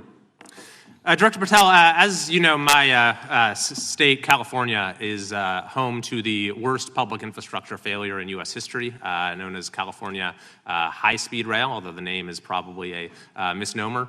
Earlier this year, I joined your counterpart at the Department of Transportation, Sean Duffy, doing a compliance review of the federal money the state has received, and the outcome was that the state has not complied with the terms of its billions of dollars in funding because it hasn't actually built anything. And so that federal funding has now been cut off, but a lot of us in California still have questions as to where all the money went. We're 17 years in to this project, and absolutely nothing has been built. Not a single bit of track has been laid. There are no stations. There are no passengers. And the plan initially was to have the whole thing, LA to San Francisco, done by 2020 at a cost of $33 billion. Yet here we are in 2025, nothing has been built. And according to the New York Times, the project won't even be completed this century, and the total cost is now estimated to be over $130 billion. So I just wanted to ask you, do you think this is something that bears scrutiny, or can you confirm whether there's any kind of investigation going on at the FBI? The FBI certainly can't investigate incompetence, but the FBI certainly can investigate and does investigate waste, fraud, and abuse. And so if we have any information that indicates that that happened in this situation or anything else, we'll look at it. Thank you very much. We've also, been talking some today about the issues that occurred at the border during the Biden administration. And you might not agree with your predecessor on everything, but you probably would agree with some of the statements he made in testimony before this and other committees, raising alarms about the risk of terrorism from illegal border crossings. Since becoming director, have you gotten some insight into how well calibrated those warnings were, and what is the status of that risk now? Since becoming director, there's been a sharp decrease of border crossings for known or suspected terrorists from the southern border. But unfortunately, there has been a sharp increase of known or suspected terrorists entering through our northern border. And so what I'm trying to do is work with our northern border states and our interagency to tackle that problem. But it is an absolutely massive border that can't physically be sealed. So we're going to have to get creative and put more resources into that. And in a similar vein, there were over 500,000 unaccompanied children that crossed the southern border during the Biden administration. As we know, many were trafficked either through forced labor or sex trafficking. Do you have any insight as to what the scale of that problem was, and how have things changed over the last several months? Other than what you outlined in terms of how it was described, I don't have any additional details. In terms of how many people are being trafficked into this country, especially unaccompanied missing children, that number has drastically reduced because the coyotes that smuggle these children for their criminal activity are the same ones that smuggle in narcotics, or the same one that traffic older age women. They're all interconnected, and because of the sealing of the southern border by this administration, that has come to a near halt. That is a very important point, that we have seen far fewer victims of human trafficking because we've finally prioritized border security. And by the way, you have children who are getting rescued because of the immigration enforcement activities that, unfortunately, some politicians in my state are trying to stop, thereby stopping those kids from getting rescued. We've seen, of course, a substantial reduction in crime here in Washington, D.C. since the FBI and the National Guard got involved. I'm kind of asking you to state the obvious here, but what is the mechanism there? Why have we seen a reduction of crime when D.C. has had such a huge crime problem for years, and then almost overnight we see such a big difference? Because of the dedication and resources from President Trump's administration to utilize all federal, state, and local assets in a heavily crime-ridden area. I mean, if we did not have a crime-ridden area, then homicides, carjackings, and gun violence would not be dropping by 40, 50, 60%. And when you allow the police, the MPD, to work with federal authorities and allow the National Guard to set up your perimeter, this is what you can do in a few short weeks. And we at the FBI, under Operation Summer Heat, have set those Phase 01 operations in motion 4 months ago, quietly at the direction of President Trump. So we are scattered across cities across this country doing just that. But we're going to need more help to complete the job. Yeah, in too many places in this country, crime has just been treated as sort of a norm, that this is the way things have to be. What's happened in D.C. shows that is not the case if we have the right policies and the right priorities. Finally, this is tragically the second time in as many years that we've had an FBI director here following either an assassination or an assassination attempt. And so since there's been some time now since from the attempted assassination on President Trump at Butler, would you say that the public's understanding of what took place on that day is fairly consistent with all of the facts as you know them, or do you believe there's still material facts that have not been made public or are not fully understood by the public? No, I think it's fairly consistent. Thank you. I yield. Gentleman yields back. The lady from Texas is recognized. Man, oh man, there has been so much today, and I truly don't know where to start. So I'm just going to make sure that we start off with a few facts. So a couple of facts that we need to make clear for everyone is that, number one, Director Christopher Wray, when he was appointed to be the head of the FBI, was appointed by Donald Trump. Now, I will agree that I definitely take issue with a number of decisions that Donald Trump makes, especially when it comes to the people that he decides to appoint to very important positions, including this one, because I did have to make sure that I wasn't going crazy. But when I say that you are the least qualified FBI director in the history of the FBI, that is real, because you are the only one that never even served with the FBI prior to joining, yet we are supposed to believe that That's you are false. the greatest thing since sliced bread. I didn't ask you a question. Now, what I want to go false. through is to talk about why you are a failure and why, honestly, we just need to tell you bye-bye. I know that you got a little upset and you put on your show for your boss because it seems like you're trying to save your job when it came to talking to Senator Booker yesterday. But let's go through some of your failures. So before you were even confirmed, and I think one of my colleague from Georgia, pointed out that you are already targeting career officials so that you could direct illegal firings. Mind you, these cases that you were so upset about, which are the ones tied to Trump, the cases came through his handpicked FBI director. And frankly, when people sit around and say things like, oh, we're happy because now we feel safe. I don't know who feels safe in this country except for the white supremacists, because I specifically as a black woman definitely don't feel safe. And frankly, my colleagues have been real nice to you today, and I applaud them, but I don't have the same demeanor because I know that multiple colleagues on this side of the aisle have faced death threats. In fact, somebody tried to kill one of my colleagues. And frankly, I don't know if this FBI or under your leadership, if those people would have been caught.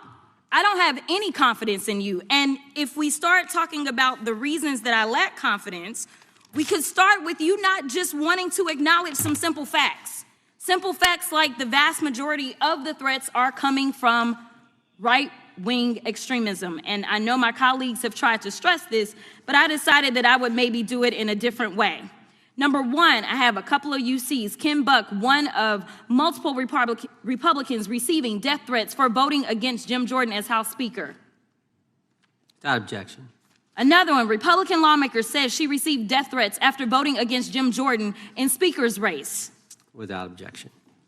In addition, there was another one from another colleague who now is leaving Congress because they said that they were calling his wife anonymously and threatening her life to the extent that she ended up sleeping with a firearm. Without objection.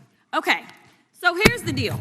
How are we supposed to have confidence when you're sitting up here telling the Senate yesterday that it will take you 14 years before you can get the FBI fully staffed to do their jobs? You're also now redirecting resources so that they can go and play ICE agents on the streets. You're getting rid of your most qualified people, and even when it came down to somebody that you consider to be a friend, you were posted up having some fancy dinner to the extent that you posted not only once erroneously, you posted twice erroneously as it relates to catching somebody, and then you want to go and say, let me take a victory lap. Because honestly, if it wasn't for parents deciding that they were going to turn in their child, it seems like y'all wouldn't have got there. even though he literally confessed online. So I'm confused about what it is that the FBI is doing except for trying to put on a show for the apprentice or whatever you want to call him. The day after all of this took place, there was domestic terrorism that was taking place at HBCUs. They were targeted. Yet I didn't hear anything from the FBI about what was going on. And again, black people kept saying, how did we end up in this? Because the numbers are so very clear that white supremacy is a problem. And honestly, I've not heard anything out of you today that makes me believe that you're gonna do anything about the white supremacy problem. The one that is leading to children being killed, children being shot, as well as members of their community as they're worshiping in their churches. The time of the gentlelady has expired. If the gentleman would like to respond to any of that. Well, I mean, I'll respond. Kash Patel, as I said when I introduced him, public defender, former prosecutor, top staffer on the House Intelligence Committee, Deputy Director of National Intelligence with the National Security Council, Chief of Staff at the Department of Defense, and FBI Director. I think that's pretty good resume for the guy who's now running the top law enforcement agency in our country. And we've seen all the stats that he's given to the committee on how much better they're doing at getting the bad guys than the previous guy was doing. With that, I recognize the gentleman from South Carolina. Thank you, Mr. Chairman. Director Patel, I think you're witnessing some auditions, clickbait auditions for the Academy Award for my Democratic colleagues. We'll see how they fare as they're on MSNBC later on today. But do you care, before I launch into my line of questioning, to respond to Ms. Crockett from Texas on that very elaborate and theatric display? Here's what I've learned in my government service. I don't give a damn what they say about me as long as I'm succeeding in the mission. We're succeeding in the mission because the men and women of the FBI have never been empowered to do more work and to hit the streets harder than by President Trump's authorities and resources he's given us. And so all I care about is that we are capturing more child predators than ever before, taking more drugs off the streets than ever before, that we are capturing murderers at a significantly historic rate, and we're delivering this country the lowest murder rate in recorded history. That are facts that you cannot dispute. But you can come at me all you want. I don't care. Thank you, Director, for that, and we appreciate your service. We appreciate the results speak for themselves, I think, pretty plainly, and your commitment not only to results, but to transparency, so we do appreciate that. Director, who was John Durham? He was a former federal prosecutor, United States attorney, and ultimately appointed special counsel in the first Trump administration. Correct, and there was a document that he released in his findings called the Durham Report. What was the Durham Report briefly, and what were the findings very briefly? It was every special counsel that's appointed produces a report to the Attorney General. Special counsel's Durham Report largely focused on Crossfire Hurricane and included extensive summary findings in classified and unclassified manner, and we released the classified version, finally declassifying it for the American public in this committee. Correct, and you released that in July of this year. I think so. Yes, sir.